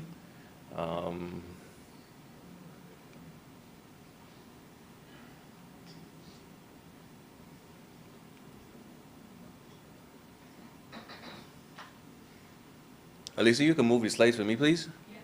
All right. Next slide. Okay, so this speaks to a project that we did with ICA, as I just mentioned, a couple of years back. And we may soon be entering another exercise with them, Mr. Ryan. I'll brief you on that in the days to come. It, again, is in the food safety sector. So there's a lot more that happens at BNSI that people don't know. So even though this workshop or this seminar is about the vehicle imports, the director has asked me to just highlight what we are doing in the metrology space that also resonates within the standards and compliance industry. Next slide. The gaming industry, lotto balls. So we check the lotto balls to make sure that when you spend your $2 and you expect for 34, 36, 22, 15, 5, and 7 to hit, that. favorite numbers. Right? Right. That there are no balls in the sets that are weighing heavier than the relative variance, right? So no balls are lighter or heavier, so no skewing and no perceived malpractice in that space. So we do that for Barbados Laho, Mega 6, all of them. Next slide, please. Hi. Try it again, okay. Right. And then we go back to the aviation sector. This is something that we commenced back in 2023. It was not a part of our service rendering capabilities previous to that. So we worked with the Aviation Technical Services Board, making sure that the high pressure gauges, low pressure gauges, torque wrenches, hydraulic wrenches that are utilized at the airport in terms of security, for not security, but your security, your aviation security, when our colleagues at the airport go to take the wheels off of the aircraft or to check some of the gauges that are on them, then they are done to a standard that ensures the safety of all passengers, crew, and cargo. All right, so we are not directly involved, or we don't do the servicing, but we work with our partner GMBS in Ghana to get that done. And I just got an email from them earlier this morning stating that they need another suite of devices sent over to Ghana to have them calibrated and verified. Within the airport and private aircraft handling space, we verify all of the scales at the airport. So when you go to drop your bag on the scale and it's saying 2 pounds over, rest assured that Damien would have checked. And if you have to pay American Airlines an extra 70 US, then you can do so with all confidence. You will no longer see the DCTA stickers at the side of the scales. Now they are replaced by BNSI stickers. So all 78 of them we do. Also across by the private aircraft handling department as well. This is another initiative with ICA, their home station in St. Philip, verifying some of the agricultural stations in terms of temperature, leaf wetness, soil wetness, so that farmers can plan properly in terms of their crop aggregation, harvesting. Everything is surrounding data these days, so you need to have data to make informed decisions. So the best way to have accurate data is to ensure that your devices are verified and calibrated on a regular schedule. Food and beverage, again, more so in this space, this is food. So this is Nichols, not Nichols, this is Foster's Bakery, sorry, but we're working very closely with Nichols also. We have a training exercise to do with them in 2 weeks. They brought in a suite of new mass metrology devices on our recommendation to replace some of the old analog equipment that they had at the bakery. So we'll be doing that. So we go across the landscape and we do ovens, chillers, fridges. We make sure that when people are producing food commodities for you to consume, that they're done to the standard that will not impact on health. So if you eat a meat roll from Nichols, rest assured that it is a meat roll that the minced beef was chilled to the relevant temperature before it goes in the oven, all right? And there are some devices that you can see on the table here. So we made good on this promise again. So we can now do profiling of ovens up to 700 degrees Celsius. That was not possible for us before. So there are other manufacturers in the food space and some persons in the manufacturing space that can utilize our service. Roberts and a few others that I can mention. We had done some work with the Dairy Farmers Association as well in terms of flowmetry and ensuring that the transfer of milk produce from the various farmers on the island to Pine Hill Dairy and the Pine was done to the relevant standards. So that is another body of work. Obviously, I mentioned before, we work very closely with the IFSC. Initially, we were just doing temperature and mass, but now we have the capability to do pH testing. We can also do dissolved gases, carbon dioxide, oxygen. So if you're in the food space and you are looking to have your, it could be a marinade, it could be a drink, it could be any liquid that is consumed by a human, then we can do some of the testing for pH as well as salinity, but I don't have the salinity meter here with me. So this is some of the stuff that we do with our partner, Export Barvis at the IFSC, ensuring that the food produce that is there, that is made available to consumers and those who are using the share use facility are doing it to the relevant standards. I see you confused? Any clarity on something? Oh, okay. I saw the eyebrow up, right? So I just want to know if I had a question to answer. All right, so yeah, this is one of our HMP sensors that we do temperature and humidity for the fridges. That's a mass metrology test that's occurring on the right-hand side. And again, the QH. So we go to chemistry at the QH, the diagnostic lab, the media lab. We do their analytical balances. We do some of their temperature probes. You would not want an extra 5 milligrams of a drug being commissioned to you. So the scales, I went there, Lynn, when it was yesterday? Yesterday, right? We went there yesterday, did some more work for the QH to ensure that those 3 departments are operating to the highest level of standards. In the health perspective, we've donated analytical balances to them in 2024 as well. Yeah, this is 2 years running, right? So we're out there, we're working. We work with our crew, our partners are here. Charmaire is not here, sorry. But my colleague is there nodding his head, Stephen. Always a pleasure to be with you. And we're having another sensitization. Well, it's not really sensitization. We are having a standards seminar in the end of August, early September, with the CARIMET team to obviously reiterate the importance of standards, ISO certification from a regional perspective. So this is going to be an exercise that is going to be replicated, but to a higher order this year, 2026. The last one that we did was in 2024. This is just a couple of images from international exchanges. This is in Mexico back in 2023. This is SIM School, right? So SIM is an organization that we are a member of. So it's a Latin American Metrology Association. In order for us to elevate our level of metrology services, we actually have to go and partner with people and see what other high order labs are doing so that we can bring our levels up to their standards or possibly surpass. So there's knowledge exchange, there's technical exchange, and then there's sharing of challenges and objectives. So this is an image of me doing a presentation on behalf of the institution on what we are doing and where we're at from a CARIMET perspective as well as a national perspective. That's General Assembly in 2024. We go to that every 2 years. And this is a photo of one of the refractometer units at the lab in Mexico. Some stuff that I would love the NSA to have, but we're not there just yet. But soon we baby step it along the way. So before I close, just want to go through some of the things that we were able to complete. Mobile applications on high tolerance probes, hot blocks. We do work with BESCO, the sugar factory at Portville. Analytical testing for gases, all of it is there visible on the table. Legal metrology, we now have 30 tons of 1 ton mass weights at our laboratory in Floating Road. So if you have a weigh bridge or export scale, if you are sending produce overseas and you need it verified, or if you're bringing in produce and you need it verified, then you can rent the weights from us and we will come and assist you in doing the verification exercise for that legal metrology aspect. We spoke about fisheries and QEH.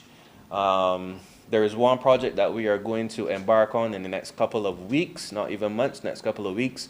It's a national petrol station verification project where we will be going around to the gas stations or select gas stations and verifying that the pumps that you are collecting your diesel, your gasoline, and your kerosene from are dispensing to accurate level. So when I get out and I go and put in my diesel, I peep at the pump because I know the names are supposed to be on the stickers. So if I don't see a name that I'm familiar with, then obviously I have my own internal concerns. But going forward, we can all rest assured, those who are in the room and those who are online, that after BNSI has finished its work over the next calendar year on this particular project, then you can have some level of confidence in the fact that when the pump says 32.13 liters and whatever it's selling for at that date, whenever it changes at 12 o'clock on a Sunday, then you know that that's what you got at the pump, all right?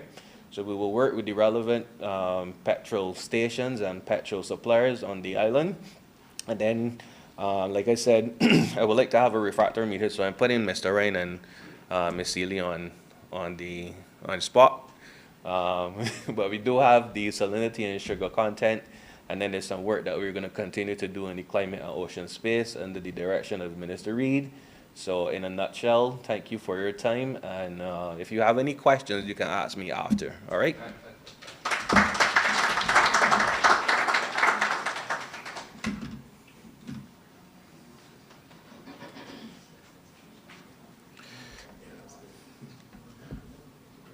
All right, thank you so much, Damien. What you really highlighted is that the metrology space is busy, basically. We're really busy. Just a question for everyone. Are we metric or are we imperial? Watch out. That's a trick question. Okay, all right. Okay, quick question. 2 pounds. What is it in kilograms? 2 pounds.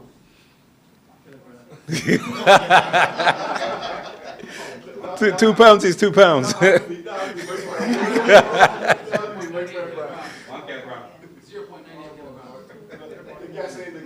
With the red.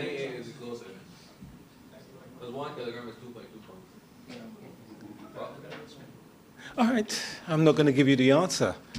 Thank you very much. We've got some more work to do. That's what it's telling me. Right, thank you. So we'd like to invite Mr. Hayden Ryan now, the director, for his presentation. Please, Hayden.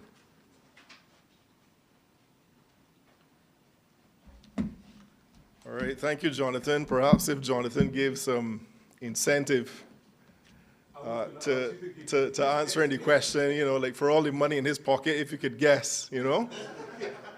But no, my presentation is going to be, and thank you for attending. Of course, thanks to all the distinguished presence at the meeting, both in person and online. And this discussion, I wouldn't call it a presentation, because we do want to open up now to having a very open discussion. I'm going to ask for Alicia's assistance in the back. She's shaking her head saying no. Is it easier for me to do the pointer, or is it easier for you? I want to skip through a lot. Jonathan, you have the pointer?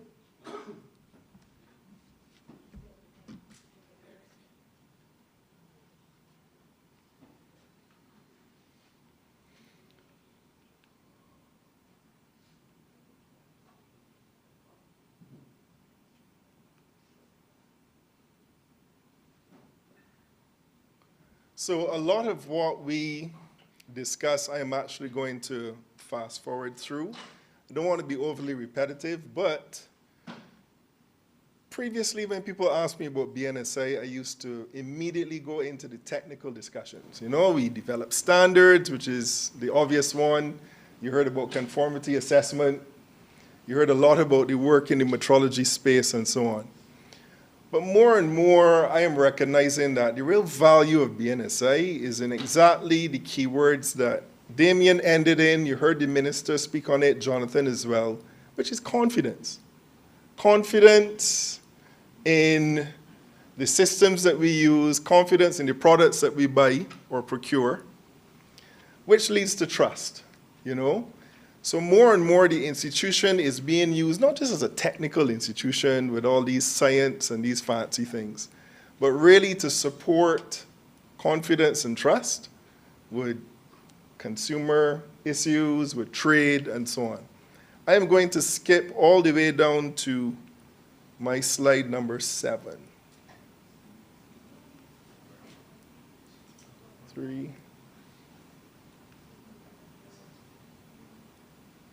Right, so we can jump straight onto this fella here, right? And in a sense, we touched on this a little bit in the previous presentations, but I just want to highlight, and this is bringing it back to the purpose of this particular seminar. From Japan alone, and we're going to discuss this, from Japan alone last year, the figures tell me that we imported 4,600 cars. Now, you heard from the DCCA, you heard from Alison. She gave a very good overview of their responsibility for the licensing process and all the activities that go towards us purchasing a vehicle.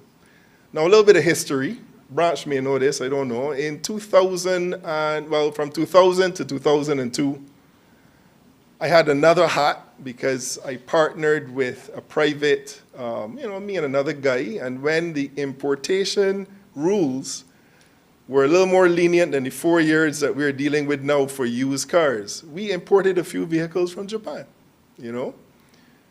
Myself and Mr. Boyce at the time, we brought 12 cars, proudly so, from Japan.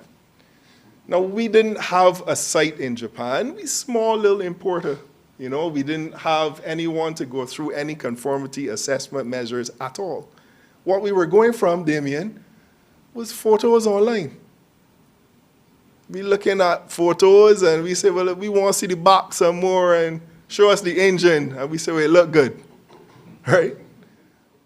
12 cars over a 2-year period. 7 of the 12 cars had issues. After they got here in Barbados, after we are going through the license authority and so on, one of them walking up, suspension issues. Another one had serious components that the parts were not functioning as they should. People asking us about warranty, bear pressure. Our company lasted for 2 years. We can continue. I don't even know if we made a profit, Fabian. Now, we may chuckle, you know, but all of what we're describing here is to safeguard against that. I know that the consumers are listening and saying, yes, we need this thing for sure. But we also want to, just like the minister said, bring the businessmen forward to know we're protecting you as well. Your reputation, yeah? The fact that you can be more assured that for your order, you're bringing high quality goods. So the hidden damages that we couldn't detect before, Alison, some of these vehicles may have been involved in serious accidents. You heard about the radiation, and that's real. I remember the earthquake that they had in Japan, and they had, I think it was 2,300 cars, Damien, that were exposed to radiation. What happened to all those cars? They dumped them? They threw them away? Were some exported? Did our region get some of them? Y'all know the answer is yes to that. They actually detected some radiation in Jamaica in a few cars and so on and so on. Scary stuff. But we have to now be at the gates in a more focused way, in a more technical way, in a more regulatory way. Yeah? So I'll go to the next slide.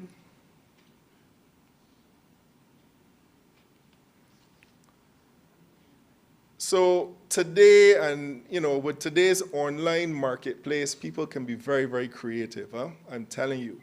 So 2000 and 2002, they had one level of expertise. Nowadays, what you see is not always what you get. Am I right? Especially online when you're remotely taking place in this. So buying a used vehicle based on online photographs and even online certificates, do you know that people sometimes will produce anything you ask them to produce? Can we see the inspection certificates for this vehicle? Sure. Can you verify that they're accurate, Damien? Nowadays, a lot is possible. So here we are being supported by a global guru, really, in this inspection field.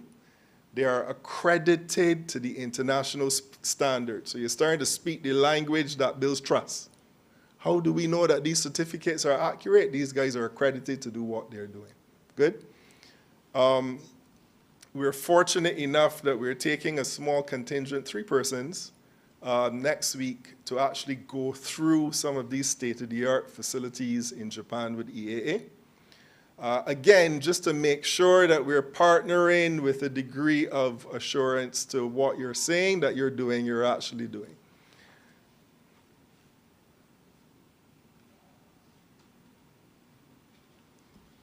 All right.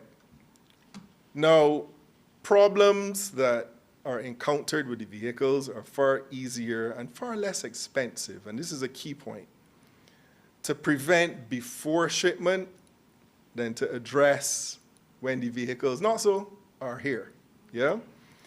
And quality professionals have a saying, and the saying is that inspection does not improve quality, it confirms it. So inspection isn't going to improve the quality if you find something, but it will confirm whether or not we're working with what we should be working with.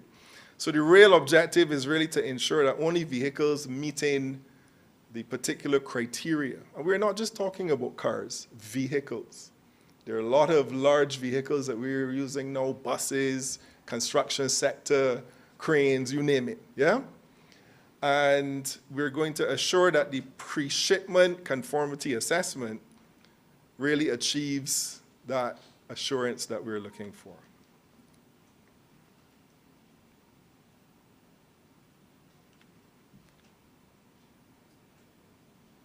Now, EAA, you heard from Nuwan Waijanarathna. How you did?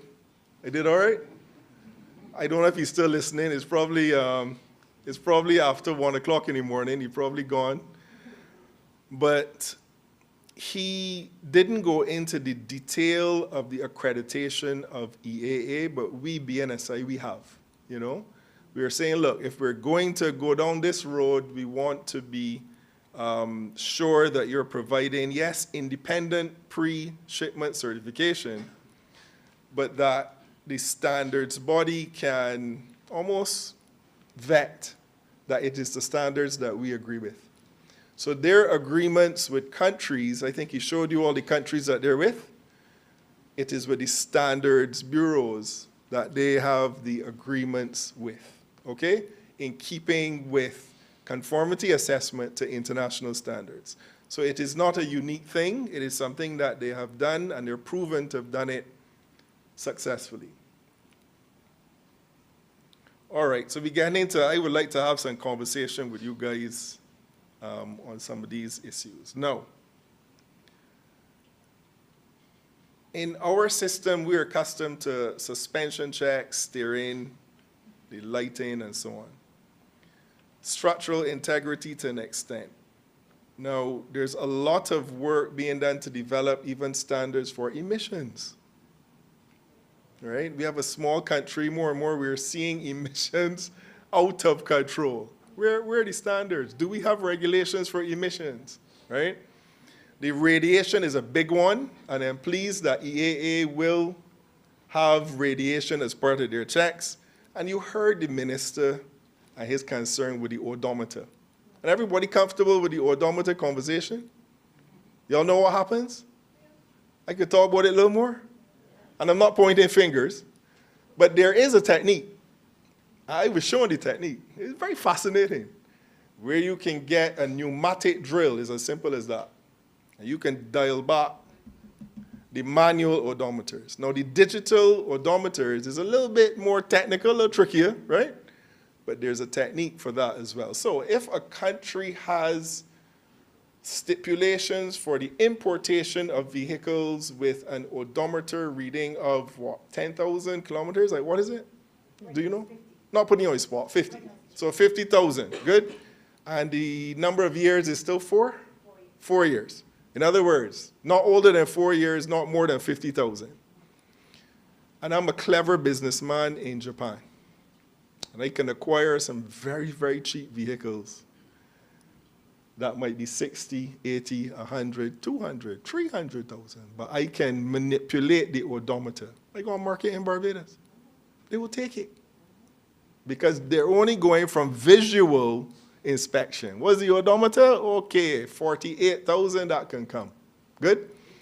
So in a very real sense, we're saying we do not have the systems to detect these things. And if you detect it when the car is already here, so what? It's here. What's the importer going to do? You're spending money already, Damien. Oh? So is customs and the port going to say, well, we detected some tampering, so this vehicle, no, you can still release the vehicle? Maybe? I'm asking.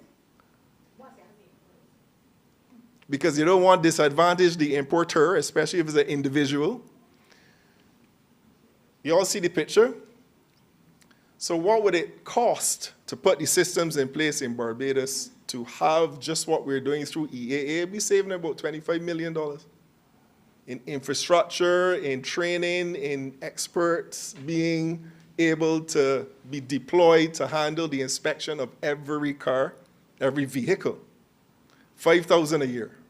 Good? So that's a whole operation where we would have to really step up our thing. However, that full support is coming through EAA and the agreements that we're about to sign in the upcoming weeks, you know?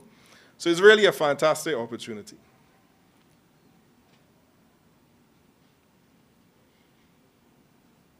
All right.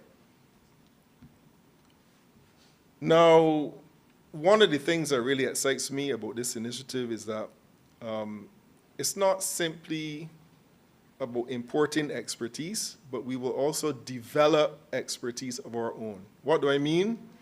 In the collaboration, technical cooperation is going to be included.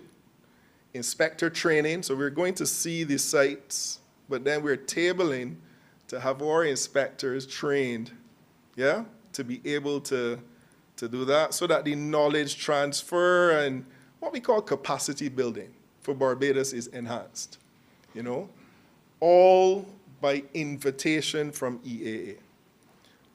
So this partnership really is critical.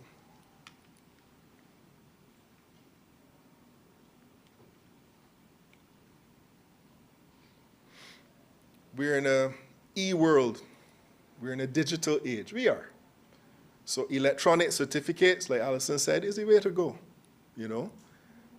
Real-time verification would be possible, QR codes and so on. So in other words, whatever is happening in Japan with the inspection, we will have a real-time dashboard here in Barbados, in Bnsi, to be able to view and see and follow, okay? All of the certificates given wouldn't just be Bnsi, but seamlessly shared with the DCCA, with the port, with customs, and whoever else in terms of the agencies that need to take part in decisions. Y'all comfortable? Yeah? Everybody happy?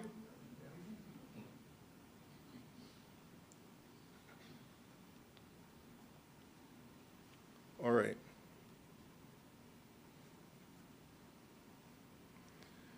Now, so I can wrap up with the slide after this, but people notice standards when they're absent. Y'all know that? So there's a lot of work. You heard Damien and all the work, and some of you, I could read the faces, you're saying, wow, all of that, is, you know, you're doing all that. But standards generally are noticed when something is absent, when something happens. When we have a disaster, y'all remember the Archcott tragedy when that house fell in anybody remembers that? It's all the Barbadians in the room now, yeah? Standards, where are the standards? Did the thing, what about the building standard? They check the thing for caves. When products fail, standards. When a vehicle perhaps gets in an accident, somebody is killed, then we would start to question the standards. So the best standards are invisible, because they prevent problems from happening in the first place. But many times, behind the scenes, standards, metrology, conformity assessment is at work.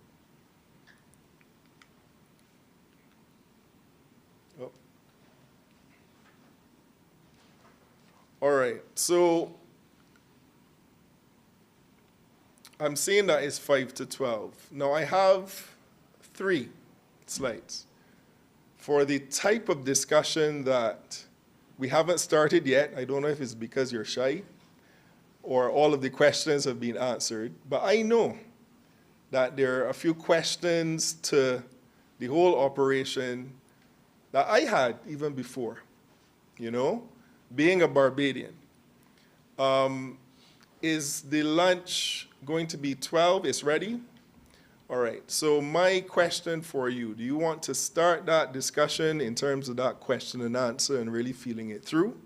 Maybe we can go in 10 minutes, or are y'all hungry enough that we could pause now, have a bite, and then return to the discussion? I am at the discretion of the room. What shall we do? Straight into the discussion. That means that you're enjoying the content. I feel comfortable. All right, so we go straight into it. All right. So, and again, this is a discussion, so I'm going to be pulling from you as well. One of the questions may be, so Mr. Ryan, this can be another now bureaucratic thing. This can be like a barrier to trade. I won't bring in my car, all of a sudden things gonna happen more than what's happening now. Now, barriers to trade, when people use the phrase technical barriers to trade, usually they're talking about systems that are being introduced which are not necessary and not fair, but they give either an advantage or a disadvantage to a particular group, okay? In this case, our importers, our distributors, even if you're a sole importer of a vehicle, nothing in our current system is going to be changed, No, it's just an added requirement for the exporter to get that vehicle on the ship to you.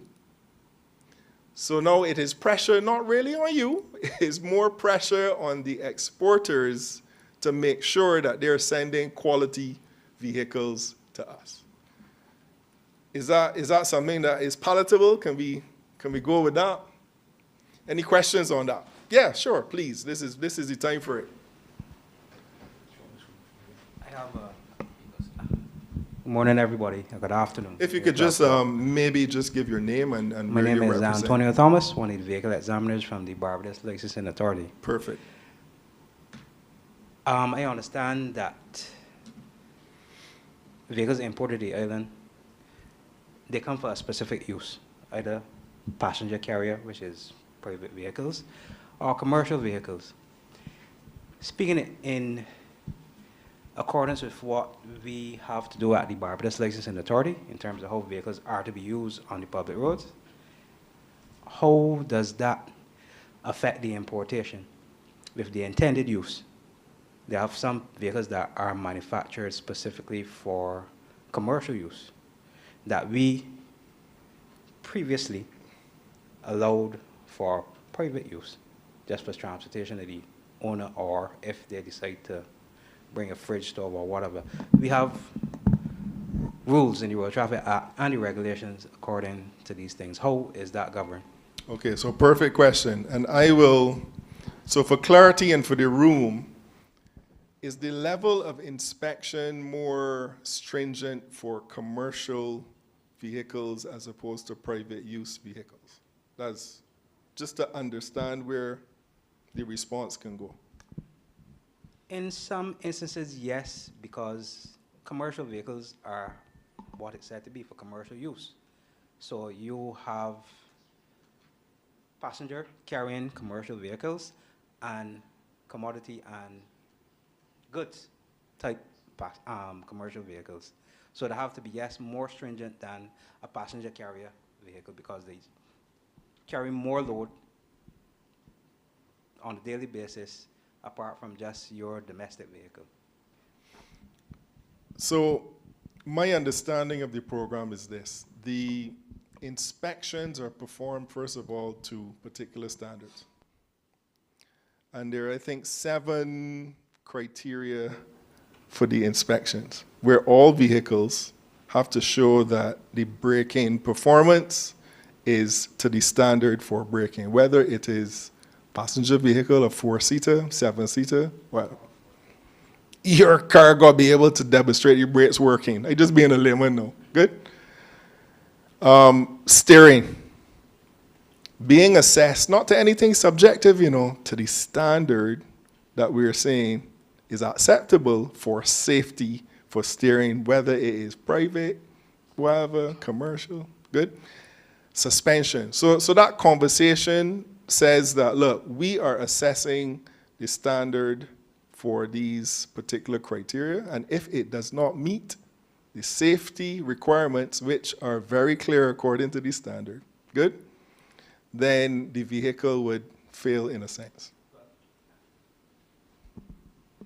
I'm talking about the general construction of the vehicle. For instance, let me use that example. Paneled vehicles, whether it be a glass panel, wood panel, or metal panels. That vehicle is constructed solely for commercial use. How does the importation and the registration collaborate with each other where that vehicle is concerned?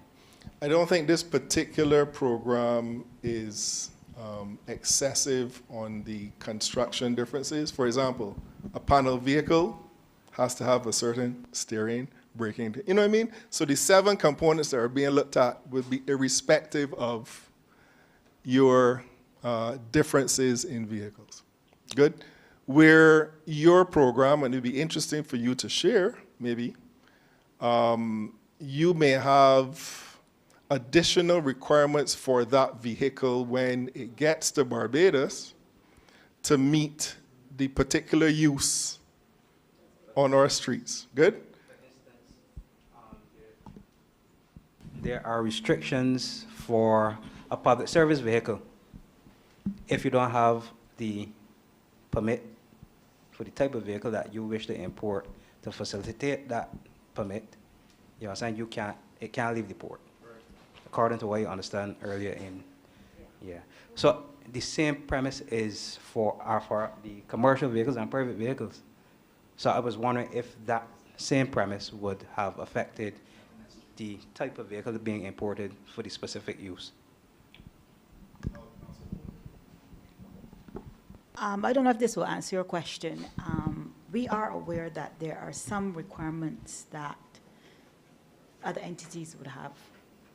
Licensing authority, customs, there are certain things that may have to be seen. For us in the Department of Commerce, we look at paper. So we just look at the paperwork. So yes, it has passed the inspection. This is how I am perceiving that it would go. So you will only get a pre-shipment certificate if you have passed the inspection. But as I said, it is a whole government approach.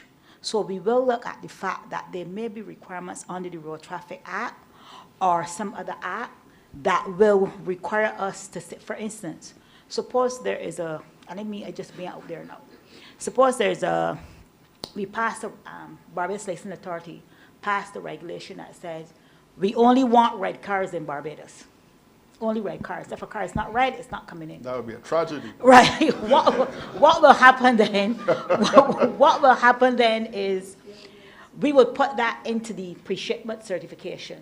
So that would be a requirement. So you know you're coming to Barbados, only red cars are allowed to come to Barbados. So if you had a blue car, white car, black car, obviously you wouldn't get the pre-shipment certificate. And as I said, that's being out there. So we do recognize that there's some regulations that we need to look at that will be under other agencies, not just DCC and Bnsi. So those things would have to be in consideration when we're looking at the pre-shipment certification. But what I think will happen is once we review those, and I don't think you will go far out, your requirements will go far out from what is the internationally accepted standards. So I don't think that Barbados is going to have something that is, because then right, it would just be slight, it would not be anything big, because if we had something now like only red cars, that is the big problem, right? And that might actually be a barrier to trade, right? So I'm saying that I don't think that the agencies necessarily have to worry that we will be that far off, but I think that we will have to take into consideration all the little minor differences that agencies will have. So kind of wrapping, that up, and thanks for that, Alison. If your vehicle, for any use, if your vehicle meets the required standards, then our experience here should be unchanged. In other words, you will still go through your rigor with your decisions and your processes, But what we're saying is, from a 7 criteria perspective, this vehicle was of good enough quality to go to Barbados. Yeah? The important thing, and I didn't hear anyone ask about the fees, so there'll be no additional fees. You might say, no additional fees? No additional fees, right? Yes, I hear somebody on the fees. Hi, good afternoon. My name is Mr. Worrell. I'm part of the technical and vocational staff at the SJPI. Nice. And my concern mainly is as to whether or not this is only for licensed importers. The camera wanted you to stand. Is that okay? We can ask you to stand? I would prefer not to. Okay, he's good. He's good. Yeah. Thank you, though. Sorry about that. Mm-hmm. My concern mainly is this targeted towards just commercial importers? Is it towards dealership importers? For example, the scenario here. My rich Uncle Tony in the UK decides that he's going to, send on his 4-year-old BMW for me to drive because they're expensive here. You got 200% duties, and it could easily be $250,000 to get 1 2 years old. Right? So my rich Uncle Johnny decides he's going to send on his 3-year-old car. It just probably needs tires and a little bit of work. And lo and behold, I am here getting a free car to me. Yeah, I don't have to pay for it. What's that process then? Do I have to still go through that same stringent shipment to get my vehicle that is free, a gift to me down here? Do I have to submit some sort of paperwork? Because it is a gift, it's not an import technically. Yeah? And if so, is there any facility for such a case? Because, for example, I may already have one of these cars down here, and my rich uncle sent me one that I can have for parts. I got you. Are these things that are being considered? Because there are a lot of people that can't afford to bring in parts because the parts at 55% duties, it would be more beneficial for me if I wanted like seats or interior to bring in a rolling shell without an engine, yeah, and pay the same 55%, have all the parts I want, but then I might hear that a rolling shell does not constitute a road-safe vehicle. So what is my option then? Right? Why is my vehicle or my access to repairs for my current vehicle being treated like contraband, firstly? I understand that there are facilities in place to import vehicles. Like, for example, I can't import a vehicle over 4 years old with certain mileage. But for me, let's say, for example, another scenario, I like classic cars. But let me deal with one scenario thing. I think I like your scenario. It all ties in, though. I love your scenario. I like classic cars. I see a 1970 MGB that I would like to import and do work on to keep on the road. What are the options that I have based on this new legislation? Yeah, I love the question. And Alison wanted to respond. Under the import licensing regime, there is provision for antiques, vintage, and classic vehicles. They go according to age. So a classic vehicle is 20 years, a vehicle over 20 years. Vintage, I think, is the oldest one. I think vintage is 1919, and then one is on the 19, one is 1930 and one is 1919. But there is provision for that. However, you must be able to provide documents saying that this vehicle has not changed. So when it was first made, it was this. Nothing has changed in this vehicle for it to be classified either under any of those categories. There must be nothing done with the vehicle. So you can decide to take out the old radio it had in and put in a digital radio, and you changed this and you did that, because it's no longer a classic. And that is what you're bringing it for. You're saying, well, I have preserved this vehicle this way it is and whatever. So there are provisions under that. In the other case, whether you bring in a vehicle, because your rich uncle sent you a BMW from England, and you got it and you were happy, you got it free. But you decided when it got to Barbados, I want to sell it to my neighbor because I got one already. And I want the BMW to drive because that's too much money. So you sell it to him. So what guarantee does he have now? You see that? He does not know. He does not know. So the pre-shipment certification would be for whether your free uncle sent it to you, you're bringing it in as an individual, or whether I am bringing it in as a dealership. Because at the end of the day, it goes on the roads of Barbados, and road safety is what we're thinking about, consumer protection. So it doesn't matter. The qualification would apply to anybody importing the vehicles. And I love your response. Thank you, Alison.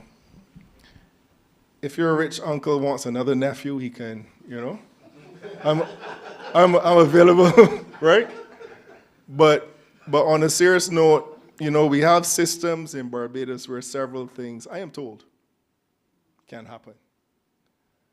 A guy look at importing a vehicle, it is older than the 4 years, but he really wants it because the price is right.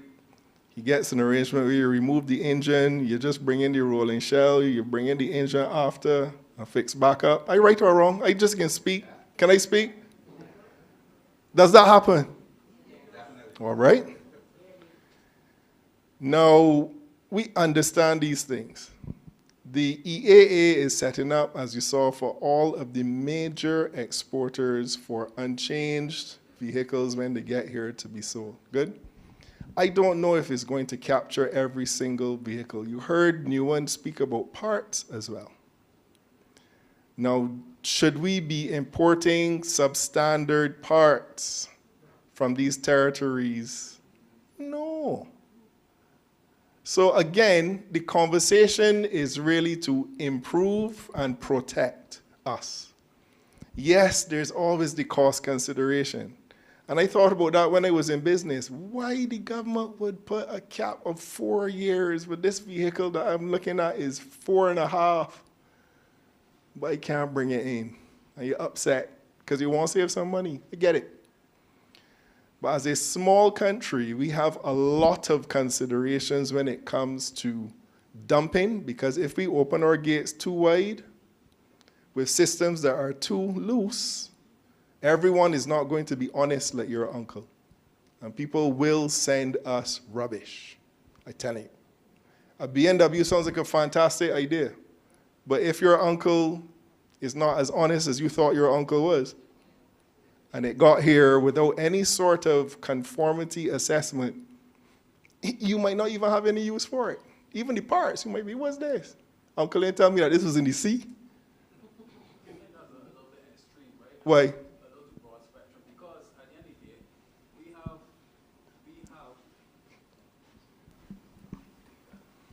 We have competent technicians here that do their job. For example, Antonio in the front here, he works in MTW, so he is versed on the inspection of vehicles, which we would have done already. Yeah, we have technicians that we train through the SJPI, through the dealership networks that we train to fix these vehicles that we already have. And part of one of the other points that I was thinking about was that you're talking about these standards for importing vehicles, yeah? But did you know that there are a lot of lemons that come out of dealerships as well that have problems in the first year ownerships that even can't be fixed? So when you're saying that you want to have this standard before the vehicle gets here, you have to ask yourself, who is it really benefiting? Who is it disadvantaging? Yeah, who is at the risk of losing out? Because this policy seems to be a band-aid to, for the average person that doesn't know anything about the system, which is commendable. You want to protect the average consumer, but you also have to have things in place for people who are exceptions. So if I have a business and I have to go through 3 and 4 loops to get what I want to support my business, how does this legislation affect me? Okay, I see Allison eager to respond. I am totally for enabling businesses in Barbados. I'm totally for it. I am also totally for all of what the discussion alluded to, which is the protection of consumers and the protection and safety, but the protection for businessmen's reputations as well. So where I would disagree is that a band-aid in mention may not appreciate the value that such a pre-shipment thing brings to us. I think there is more benefit. No, nothing is 100%. And with exceptions, I agree with you too.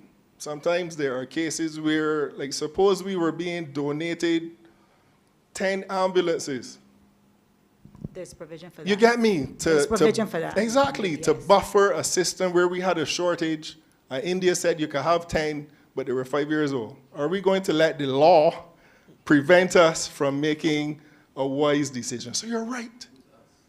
Barbadians. The Barbadian society. You get me? So exemptions, I think, should be open for discussion for any policy that is being put in place, and Allison confirms that there are certain things where it deals with health, safety, the environment, critical things like that. You would have conversations like that. But for the most part, where we have used vehicles, an added level of inspection can only benefit us. You agree? You don't agree. You agree? To a point. Yes, go ahead. Tell me your point.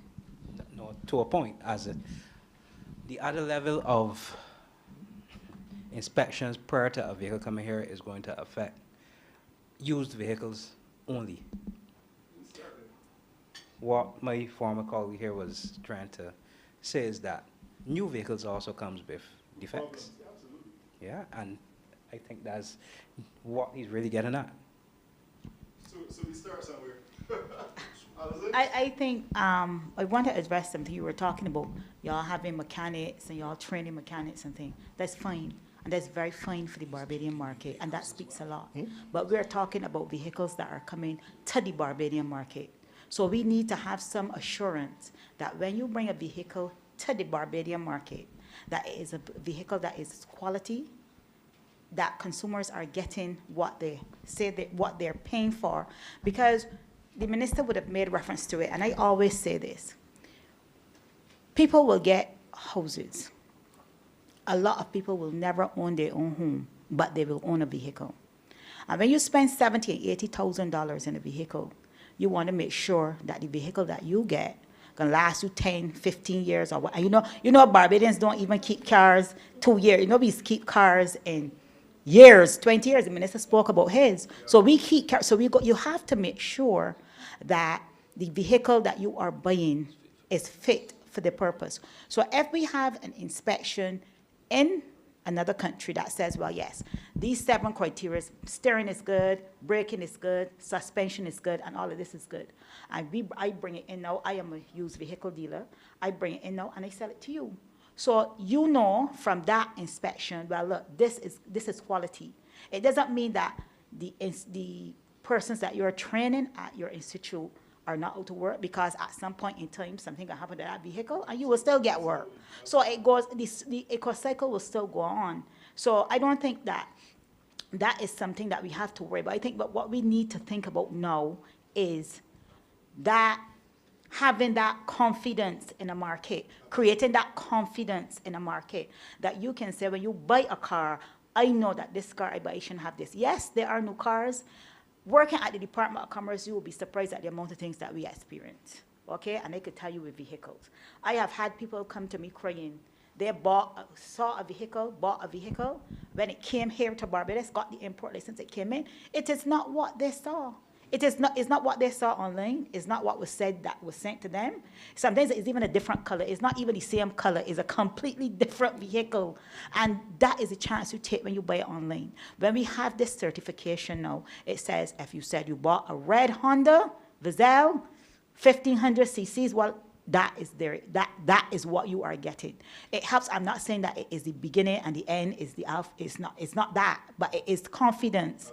And the other point I wanted to think, I don't think that, for instance, here they use ambulance. So we got ambulance, we get India donate 5 ambulances to us. But we still want to know that the 5 ambulances you donate to us, that when they're driving from the hospital to collect somebody, the body don't drop out. we still need to know that they're of quality. So at the end, right, yeah, exactly. So we still need to know that. So even with that case, okay, for instance, I will tell you now, a hearse, for instance, falls under the category 8703. So it would be like a regular domestic vehicle. It falls under that category. But there's special provisions for that right now under the Act.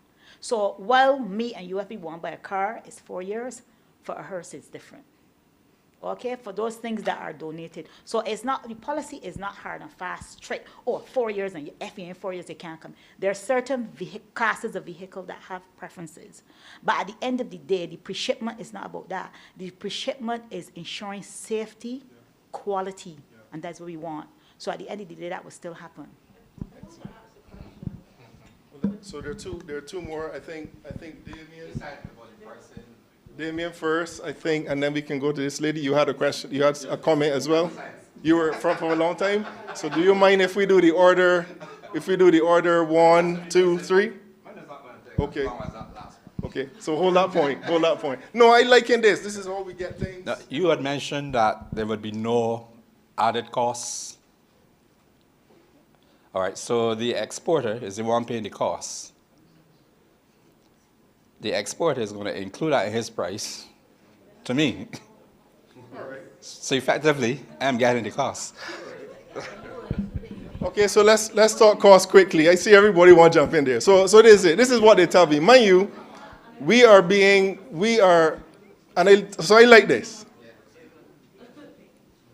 A vehicle being inspected after we trigger that this is what we're doing for Barbados, this is what happens. The exporter has the logistical procedural step to make sure that they're inspected, right, just before export. For a vehicle costing, and vehicles are not cheap, so a used vehicle, $40,000 maybe. I talk about Barbados money. My man say 50, but some of that, to be honest, is after duties and taxes and things. So let me say $50,000. The cost for the pre-inspection, on average, so far as we're speaking with the EAA, is $150 per vehicle. So you're talking about a cost that is nominal.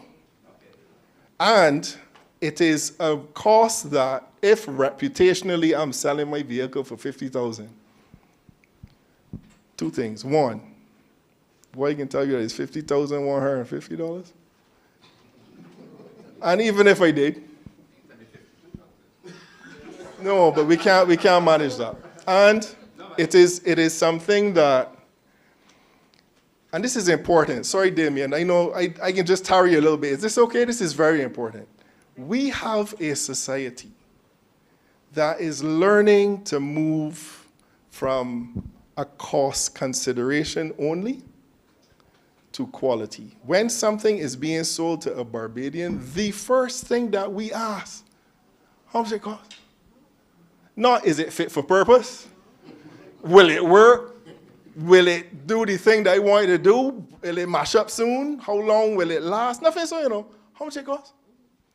And our decisions, oftentimes, I right or wrong, are made 90-something% with the consideration of cost.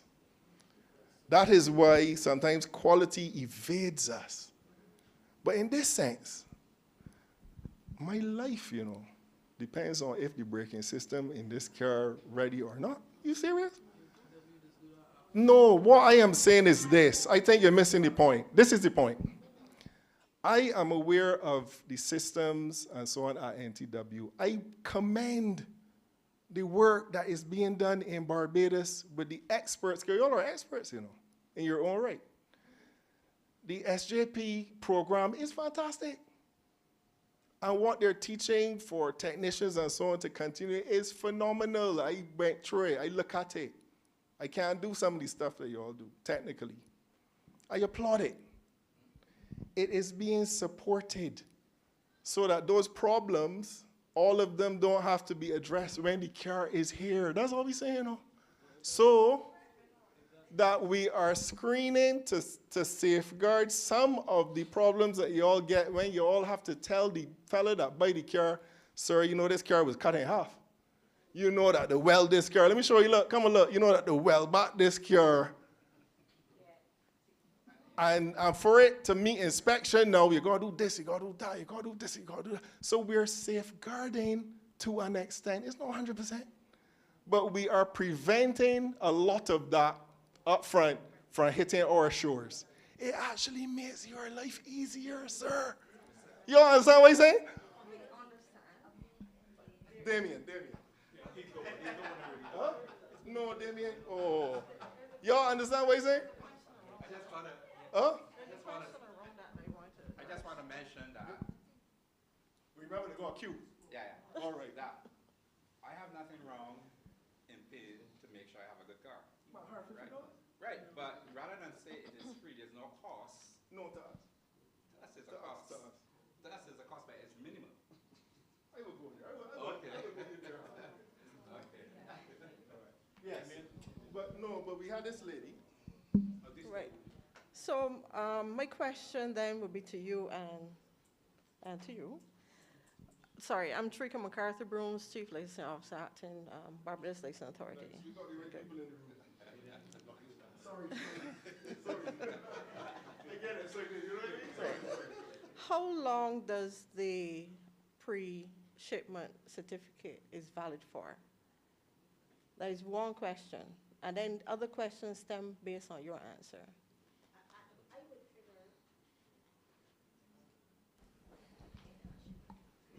For me, a pre-shipment certificate should be valid for the length of a license.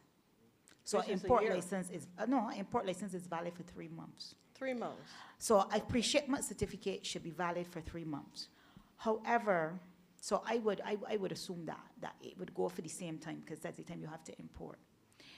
What we will have to look at, though, is that sometimes we have cases, and we get it very often, coming on to the end of the year. Right. So we have persons who, we bought the vehicle, but the port in Japan closed for 2 weeks in December. New vehicles coming on board, so when a shipping agency can get 200 Toyotas, you got to wait. So you might miss that 3-month window, right? We understand that.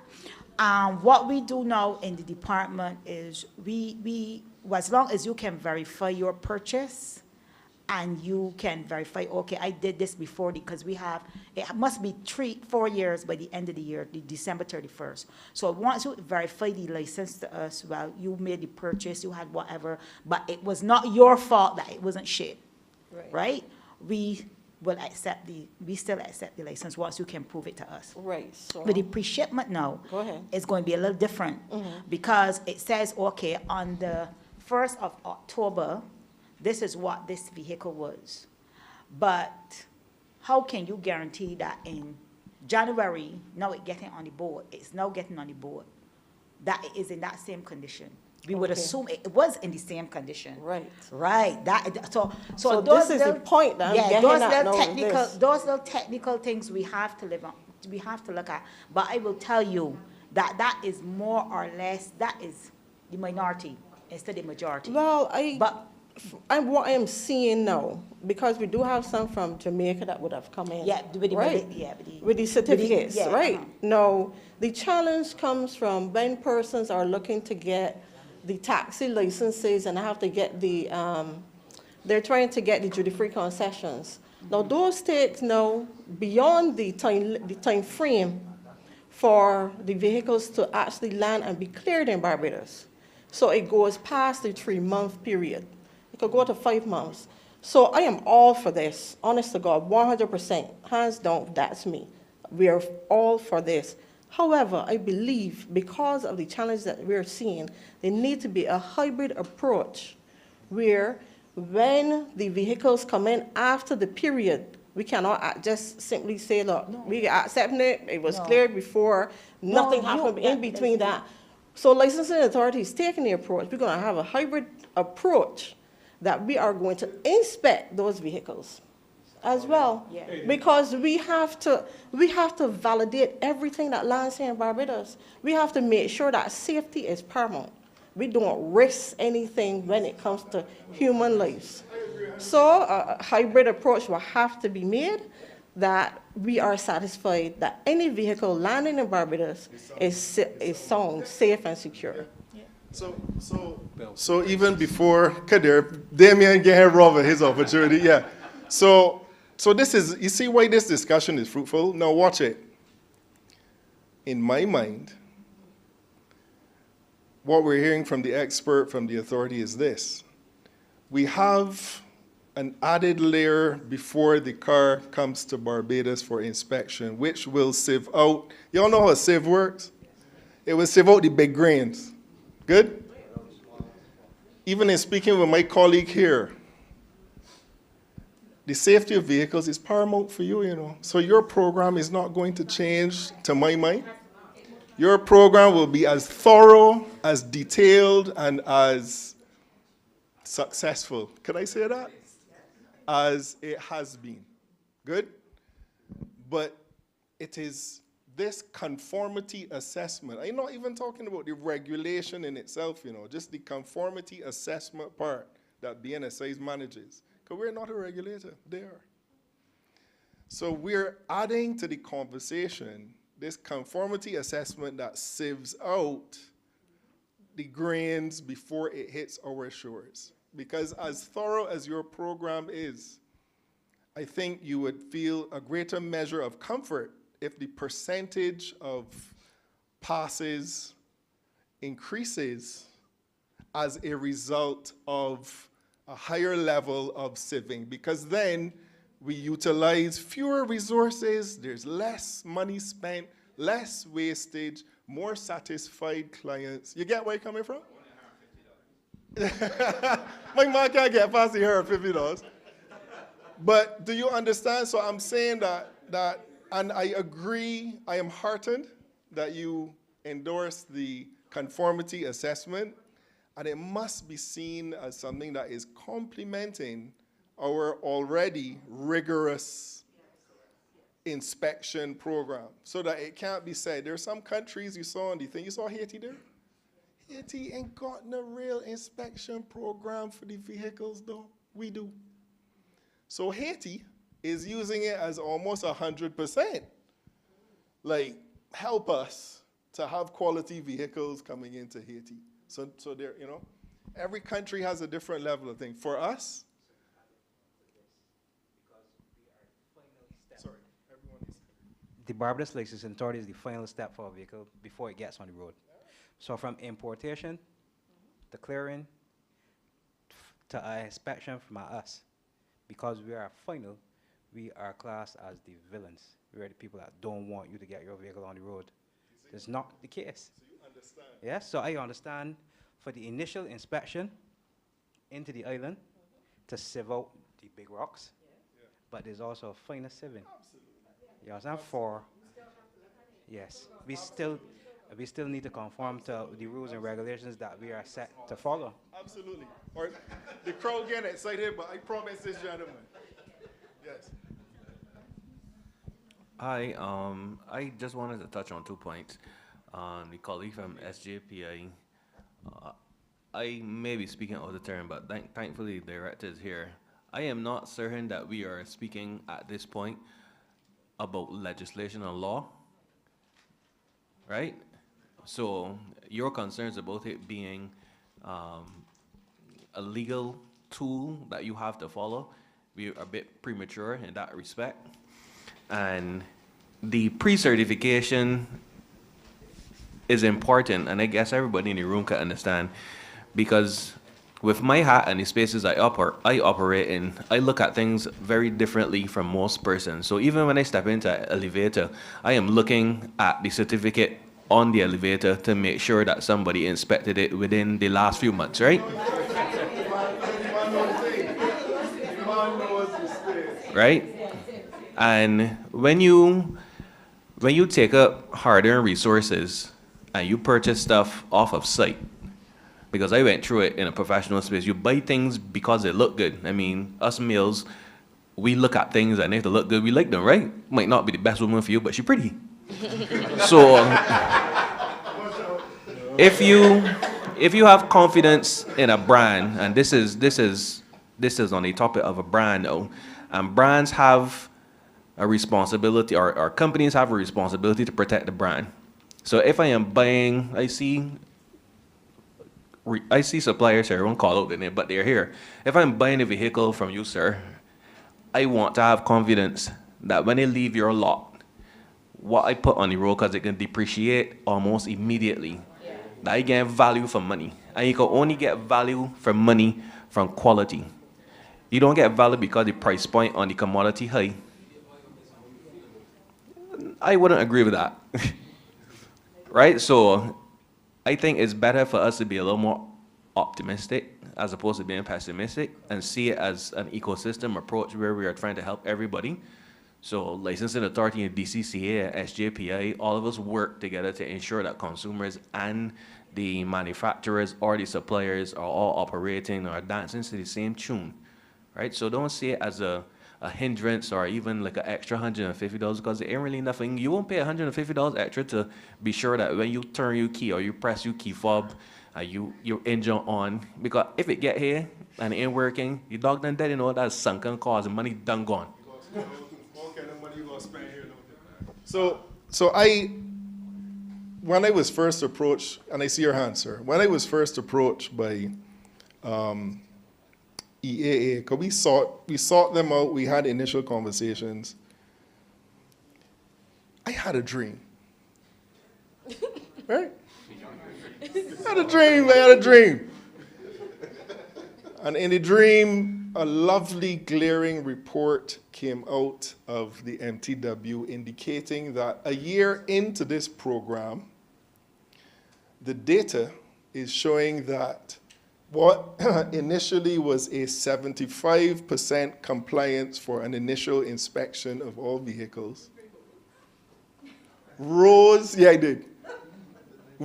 to 95% compliance on inspection of all of the vehicles, and it could only be attributed to an additional layer of conformity assessment that has been introduced into the Barbie. Everybody win with that, you know? Everybody win with that. Sorry. Wait, please. No, wait, please. Wait, we got online people. I'm sorry. I'm really trying to understand what is the apprehension with SJP. Right? What really is what don't you like about it?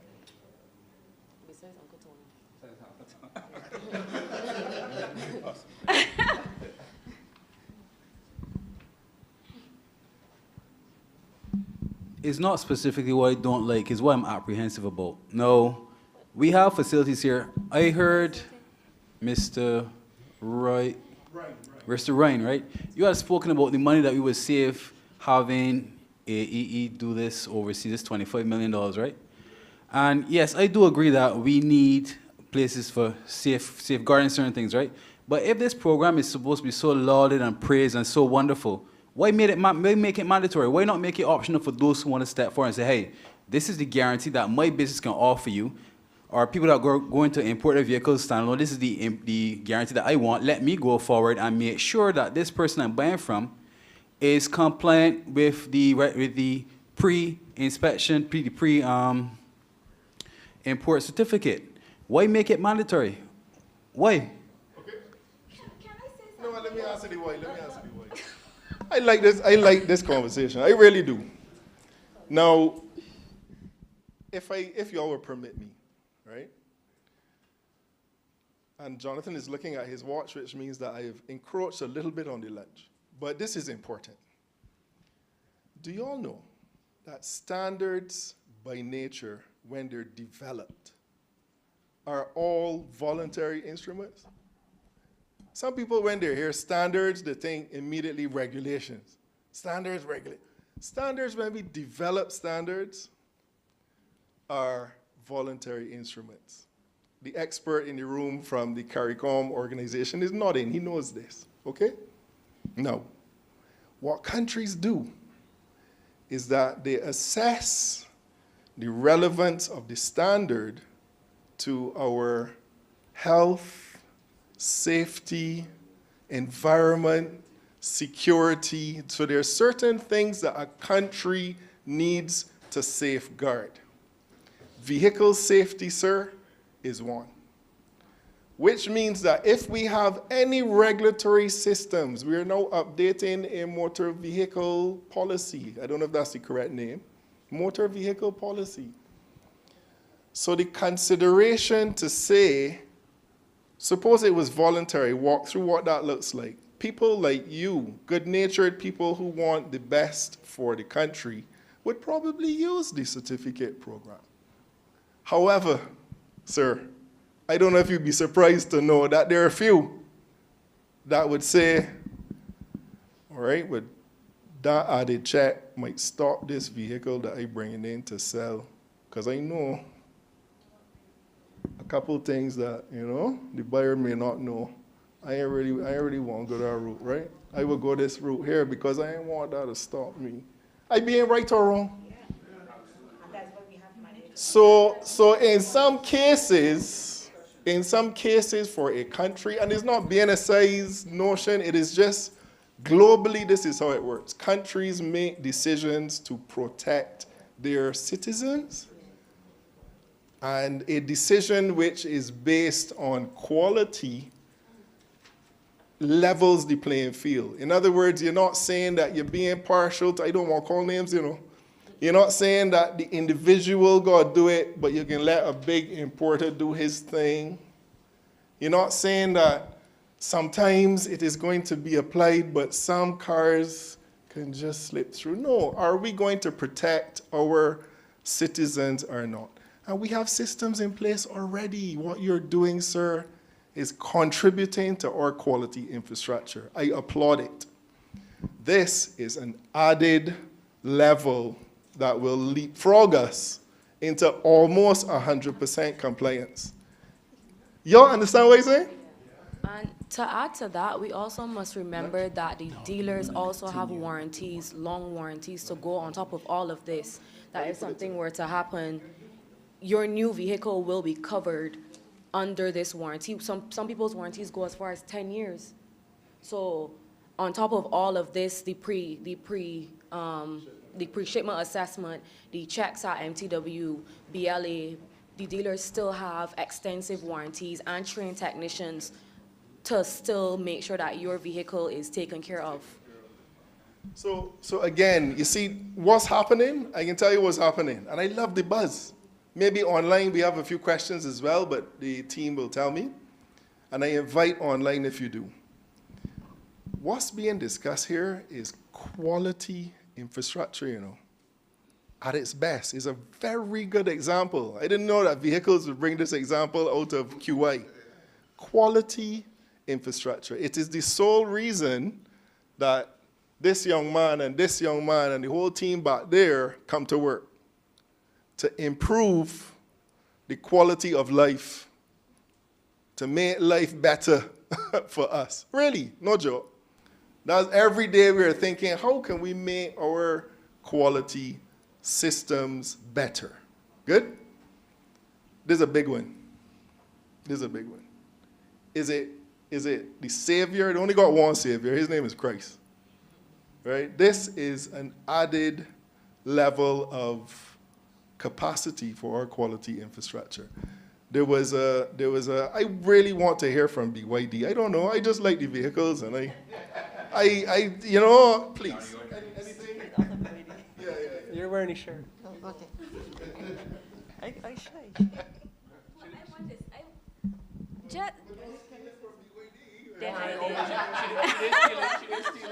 I didn't steal it. He gave it to me. Yeah. Just adding to what you were saying, Mr. Rain. In terms of, let's think about it in terms of food. I am buying. You have 2 people supplying chickens, but only one person has decided that they're going to test for E. coli. And I don't know who that is, and the other person has not. But we're all buying chicken. So we all buy vehicles in this room. We all drive vehicles. Our children drive vehicles. Our aunts drive vehicles. I would think that we would want as many systems as we can have in place to ensure that what we are exposed to, whether it be food, whether it be the car we drive, whether it be the appliance that we have to utilize, that those things are checked by people that know what they're checking for, and that then when it gets here, there are other people who have the capability to check it again, that I ain't get tricked on the first end.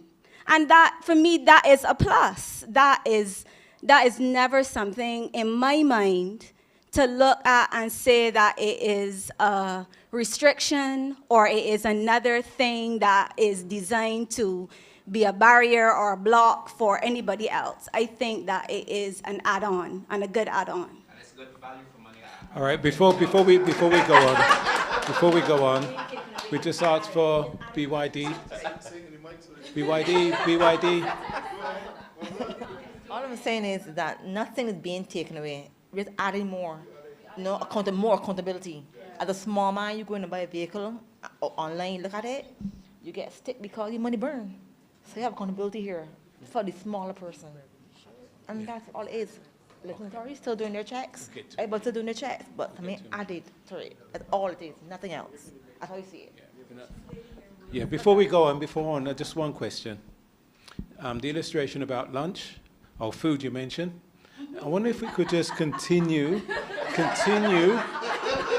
for the next 15 minutes, and then what we could do, we could actually finish at lunch, if that's all right with you. And Hayden can do his way forward. You can finish with the way forward.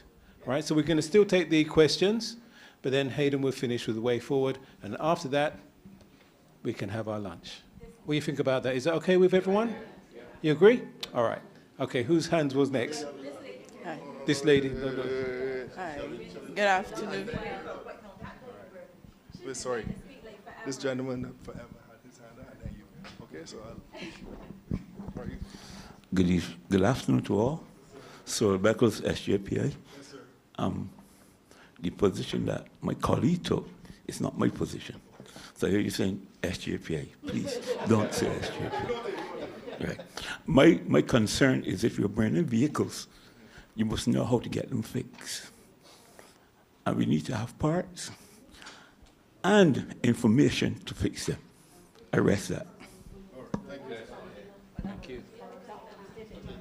Which other guy? Oh, this guy. This guy here. This guy. Thank you. Okay. Hi, good afternoon. My name is Kareem Clement. So what I'm just saying is this a continuation of what the lady in the back would have spoke about. I compare it to something known as HACCP. For those who don't know, HACCP is Hazard Analysis Critical Control Point. To me, what the AA is basically acting as a critical control point where, we have the Barbados Liaison Authority acting as a control point. Basically, we're using them to filter out any issues that may be seen. Exactly. It's basically just using to filter out any and all issues that might be seen, that might encounter, when the vehicle leaves the used car dealership and overseas before they come here to Barbados. After that, then we do our final checks and what's not. Make sure that, okay, maybe they skipped something. Cool. we catch it one time before we even let that person go on the road. Because at the end of the day, we trying to protect our drivers. She's good. She's got it. Hi, good afternoon. My name is Sonia Chase. I'm from the Customs Department. I do think that this pre-vehicle inspection certificate will help us a lot. In cases where persons import vehicles, they're saying they're defective, they came with some kind of issues or whatever, they can't start. The examining officer looks at it. Obviously, they're not qualified in knowing whether there's a defect for this vehicle, but looking at it, it looks in perfect condition. Obviously, this is from a valuation perspective, so they may be saying something is wrong with it, so therefore, hence the value is lower than what we think it should be. So if there's a certificate that proves that this vehicle actually has some kind of defects, it will certainly help us because it can verify, yes, this vehicle has this problem or the other problem. So, you know, Absolutely. therefore, and the joy right. about it, right. The joy Right. about it is that you not even can see the defective ones. Right. If So, it works properly. If it Yeah, works. yeah. So if it works the way it should, then as you say, it shouldn't get here. So we shouldn't have to deal with that at all. So that takes some of the problems away, from our department and having to go backward and forward with importers who claim that this is wrong, that is wrong. Therefore, we got it at this price. You know, when you look at it, there's nothing wrong with it from our eye, but we are not qualified to say that. So it will take a lot of problems from the department in terms of inspection. So I do. You endorse it. 100%. When I brought my 12 cars in, the first thing that I was asked by, the client, and I was confident in, my team in Japan. But they would always ask me, look, I was thinking about going with a big dealer, but you offering this vehicle a lot cheaper, good? You sure everything all right? You could, and I had nothing to give them other than, well, madam, trust me. I doing everything above board and things, just trust. And, it's a heavy investment, Allison said it. But you have anything that you could show me that everything checking out, and I did not. So even for small importers, and I'm not trying to market against the larger distributors in the room or anything, because it helps with them as well when that conversation comes up. Oh, no, look, this is a pre-shipment certificate for the vehicle saying that everything checks out, for the used vehicles. When we engage further with EAA, we would find out to what extent new vehicles, like you raised, sir, and it's a good question, can also be included because we're going into a realm of EV vehicles that is another level now of inspection and assurance, for which we are now developing the capacity to be honest, And if that can be included, hurrah, I'm seeing hands again. Which one? Okay. Yeah. All right, one thing I'm curious about, so I understand we're going to get a certificate, but are we also getting the access to the report that was done? And also will the customer be able to request the report of the vehicle that they're interested in? Yeah, all of those logistics we will find out. In other words, we're discussing with the EA what that looks like. Now, the certificate says that it passes, but I am almost certain if certain requests are made by the importer, I think that's what he was asking. No one said that. The guy from EAA, he did say that it is available for the exporter, the importer, so whatever. So this is how I would assume that if you request it of the exporter, well, I want to see. But if we are thinking certification and we are thinking of it coming into Barbados, these vehicles having been required to provide this certification, obviously it means that it has to be available to us enforcement agencies. So we have to be able to say at DCCA, we're the first point of contact. Barbados Licensing Authority has to be able to see it. Customs has to be able to see it. The regulatory bodies have to be able to see it. Just how that will work, as I said, we're developing the framework, we're working on it. So how I can't speak to how that will work, but it is obvious that it would have to be available. Yeah. So the experience, yeah, we'll come back to you. So the experience that I am told so far is that there is a seamless sharing of the certificates with every stakeholder involved, especially in the regulatory process. But the standards, the National Metrology Institute, which is within the standards body, is almost like the central, yes, repository is the word that I was looking for, who would then facilitate all of the agencies getting what they need to get real time too. You know, not that you have to write us and request a certificate. As we see it, you see it. Yeah. And as we see it, Customs sees it and port, you know? And my understanding is that that's how it works. Yeah. Does that answer, or you had another? Like, all right, so I understand that all these agencies and what's not will be getting access to it, but I'm more speaking on the lines of the customer himself. What if the,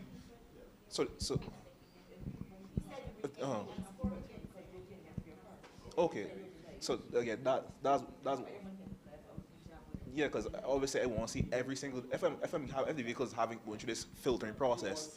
Exactly, I need to know every single detail, like what is the brake percentage, like how well it tests in steering. Like obviously everything's gonna be graded. Just telling me it passes one thing, but I want to see clear. Exactly. Like, if you're running it on like a letter system, I want to know if this vehicle is a B versus the next vehicle just the couple lots down is a A. Right. EV, you want to know the battery health. Exactly. This one? Okay. Hi, I'm Carl Branch from the Port, Innovation and Corporate Services. Let me offer a bit of clarity on most likely how it works. And this is the way the systems that we develop at the port for use in Barbados and Latin America now works. In one of your slides here, then you had a sticker which had a QR code. Now, typically, traditionally, we have been accustomed to copies of certificates, licenses, registration, normally given by the regulatory agency to the customer. And the customer would either keep this or take it to another regulatory agency. And that's where fraud comes in. And you would have started out first by mentioning the ease nowadays to doctor physical and digital documents, right? And the concept has changed where the authority that makes a certificate keeps that certificate on their database. The QR code allows you access to their database to see it. So once you are authorized, whether you are a customer, a consignee, a regulatory agency, you use this code and you see the existence of what would have transpired, but on their database. So just change, exactly. Right, exactly. You could print it, but printing it, and it's very similar to the way certificates, degrees are being presented now. You may have a paper instance of it. And as I said, this came about because you would have uncovered many instances where entities would have taken waivers, certificates, authorized documents, and doctored them.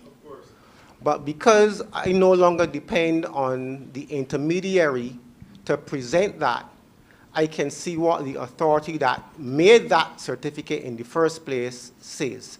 So in your case, sir, the EAA would have had all of their, my assumption, all of their activities on their database.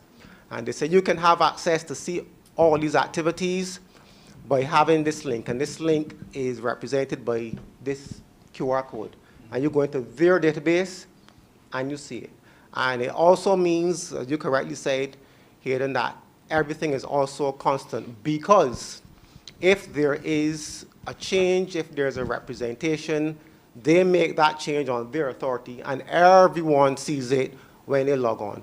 If you want to print it. But as we go forward in a more digitally aware age, also appreciate that the printing really is just for comfort. That is just an existence of the data at the point in time when it was printed. And at some point in time, you're going to realize the uselessness of that. But that's a different conversation. But I think that's how it's going to work. Thank you. Fantastic. And if I could just, no, thank you for that. That's good. And especially this ties into our country's digitization strategy as well. We have to be mindful of that. So we have to start getting comfortable with these types of systems. Once they're fully transparent, once we have that accountability, you can trust them, you know? And as a society, we are learning to operate in a trust environment, in a more digital environment. So I asked for a couple questions. We got about 15. Yeah, I have one other question based on what I said before. In terms of defective vehicles, what if an importer says, okay, I'm not buying this vehicle to put on the road, because we're looking at safety on the road. I'm bringing in this vehicle. I know it has, but you say it can't come in, but I'm saying I'm buying it because I want to use parts of it.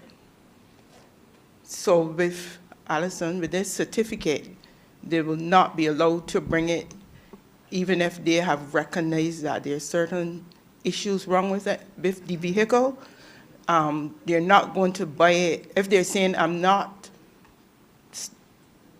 buying this to sell to somebody to use on the road, but I'm just using it for various parts that can still be used. They will not be allowed to bring it in based on that? No, because we have to look at that every vehicle that is being bought or being brought from one of these countries, we are looking at the expectation that it will go on the road. We can't guarantee that you said, oh, I just bought it for the parts, but I'm not going to put it on the road. Because I'm quite sure the persons from Barbados Licensing Authority will tell you some of them will end up on the road, right? They do end up on the road. So for persons to, with their inspect, so we look at from the offset that it is a vehicle to go on the road of Barbados, right? That's how we have to approach it. Some people will find it to be difficult because some people, as the guy said, it might be cheaper for me to bring in parts instead of bringing a vehicle, an actual vehicle, and strip it instead of buying the part, right? But at the end of the day, we still have a responsibility as a government. And our priority has to be safety and quality on the road. And we as regulatory agencies, we still need to look at that. So I think it's going to be very difficult for us to say, because how do we know that at the end of the day, you're not going to put it on the road, or you're not going to sell it to somebody else, or something? We have no assurance of that. And we can write and say to them, okay, we can write to licensing authority and say, chassis number, whatever should not come on the road. But what if you change up the chassis number? These are all, and these things may sound, oh, she's going really overboard, right? But believe me, these things happen every day. It's the norm. So I don't think that it would be a case. If you haven't met the criteria, I don't think you will be allowed to. Right. Find another way to do it. Find another way to do the parts, especially because people are breaking down the cars and reassembling the vehicles when they get here. They're breaking them down in parts and reassembling them. So it is a problem, right? All right, so thanks for that. Now, when you're at a BNSI event and we're almost we've passed 1 o'clock, I think that this is a topic of interest, do you? But we do have to, we'll take lunch. Before that, I will indicate, just in a general sense, what the next steps are. So the next steps is that we have a small contingent next week visiting the EAA, and it will take us to one of their, well, more than one of their inspection facilities. There is an agreement from the conformity assessment side of things. In other words, all that was described for the metrology, the measuring, the testing, the verification. That agreement would be signed between Bnsi and them, where the understanding is that from September, we'll be part of their program. Now, the policy, which speaks to the regulation, I imagine that will still go through a series of discussions, as the minister said, so that the regulation now, when it comes out of the policy being finalized, will probably be sometime in the future. But the conformity assessment agreement with EAA will be formalized from September. That's the understanding. So fantastic days ahead. Obviously, we will keep you in the know in terms of how it progresses. We will more than likely have another session when we formalize the agreements and done our signing. But I really thank you, and online, thank you for staying with us for this length of time. I do know there's some time differences online as well. We want to invite Miss Renata Seeley. Just one thing. Fabian, sorry. So thank you, colleagues. Thank you, stakeholders, for being here. No, Lynn, this is not the vote of thanks, so you still have to do that. So just one thing I'd like to point out to persons here and online. Let's not look at the subject. The subject today is vehicles, but the model is what we're looking at. This is a global model that works everywhere, and it works really well. Let's look at it in terms of, the subject could be appliances, refrigerators, or air conditioners, let's say inverter air conditioners. There is a robust global fraud when it comes to inverter air conditioners or inverter anything. A lot of those appliances do not have inverters, okay? You're paying for something and you're not seeing the energy savings. So the reason why countries put this pre-certification or pre-inspection in place is that at the point of assembly or manufacture where these air conditioners are made, they're either tested by an independent body that the country regulator acknowledges, or the country regulator sends their own officers there at the test point to see that it's being done. And they give a certification because they recognize throughout the global supply chain, persons are changing out components. So your compressor is no longer an energy efficient compressor, right? Or your inverter module and chips are not there. So whether it's vehicles, whether it's air conditioners, and even some of the refrigerators that we happen to buy, because our retail sector doesn't always buy directly from the manufacturer, they buy from an intermediary, a distribution center, maybe in Latin America, where people are known to change these things, okay? So that is the reason why a lot of pre-certification, pre-inspection stuff, countries demand it, because it actually protects the consumers, it helps to ensure their energy goals or whatever goals the country has, and it makes sure that there's fairness in the marketplace. So I just wanted to point that out. It's not just vehicles, it's practically everything where you find there's going to be a whole set of fraud. Okay, thanks. Thank you very much, Fabian, for those comments, Acting Director of BNSI. So we have the closing remarks of thank you from Renata Seeley. Looking forward to that part. Then we can have lunch. Okay, very good. You see what's happened before lunch? All right, everyone. Well, with that, we're at the end of today's seminar. I asked for robust discussions, and you all gave me robust and a piece on top. So all I have to do now is to thank everyone. I am not going to stand between people and their lunch, and my lunch as well.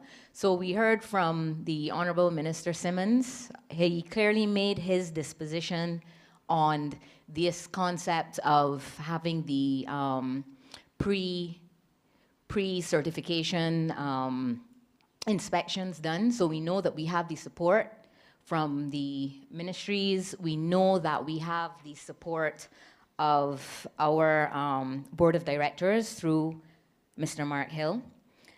We heard from Nguyen, who is our colleague in Japan, and I found his presentation to be particularly interesting for all of us to get the concept and the context of what they do at EAA and how we stand to benefit from our partnership.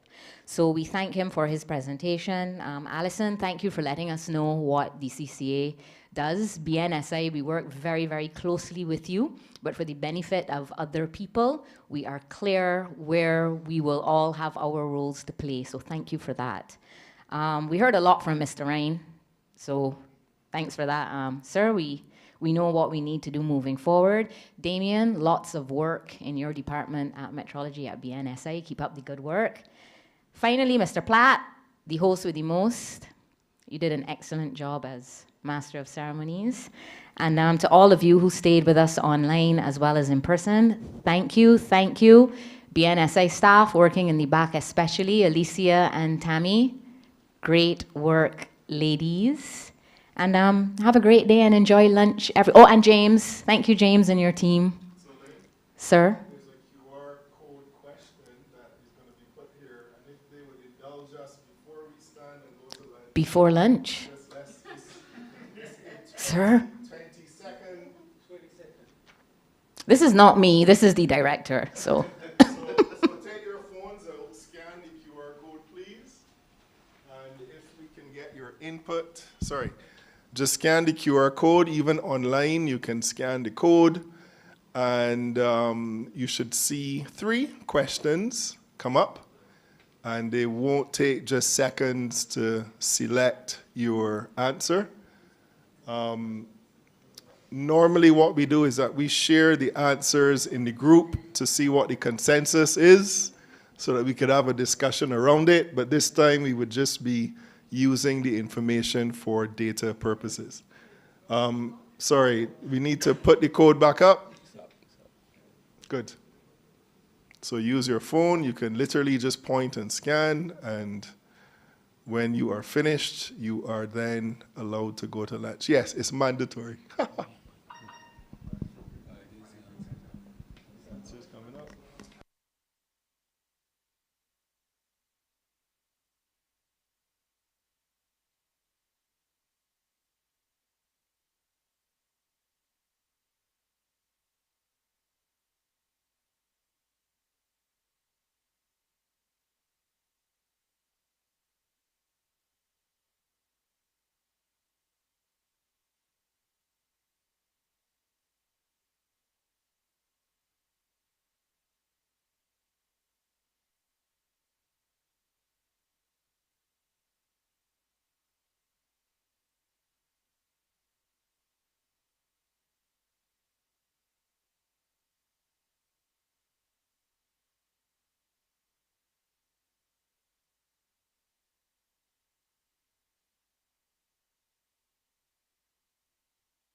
Well, it looks like a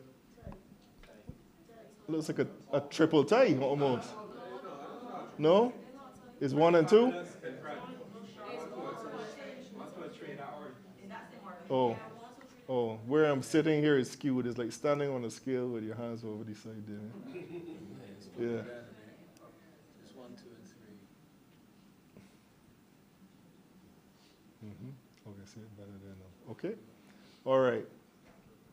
Next question. What would be your primary concern regarding the implementation of this program?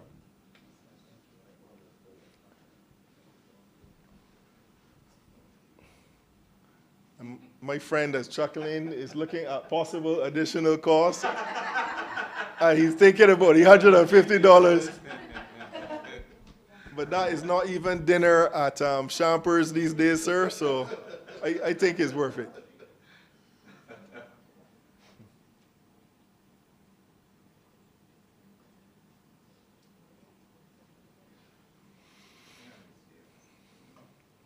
All right.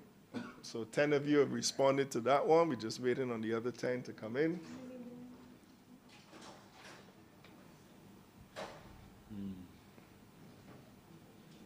Potential delays.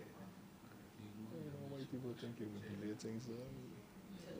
How is it going to delay things? No, I guess they're figuring you order a car, but they're going to go and take.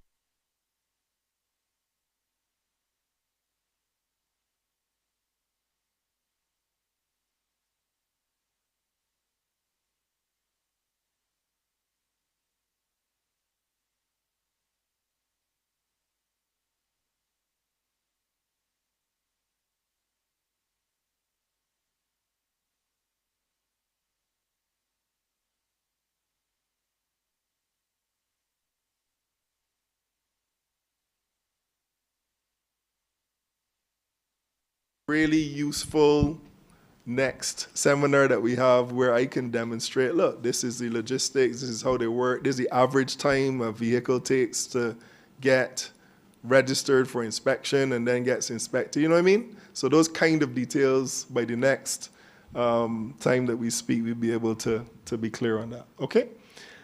Thank you. Everybody got in, or are people still working on that? You didn't get in? All right, and the next question, which is the last one now, is based on the presentations today, do you support Barbados moving forward with the proposed National Vehicle Import Conformity Assessment Program? Wow, that's a quick one. And you did not delay in that, and I'm seeing well, that's just 3 people. Yeah, both, yeah. 5, 8.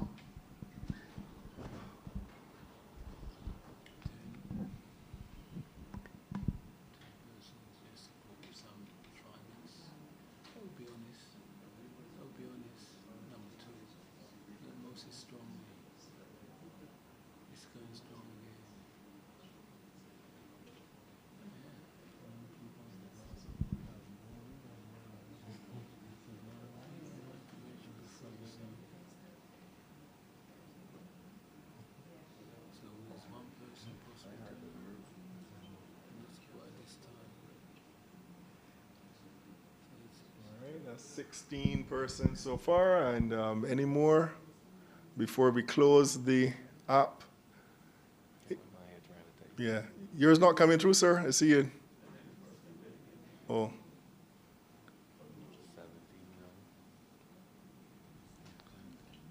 We should have, you think we should have inspected the phone before you bought it from the,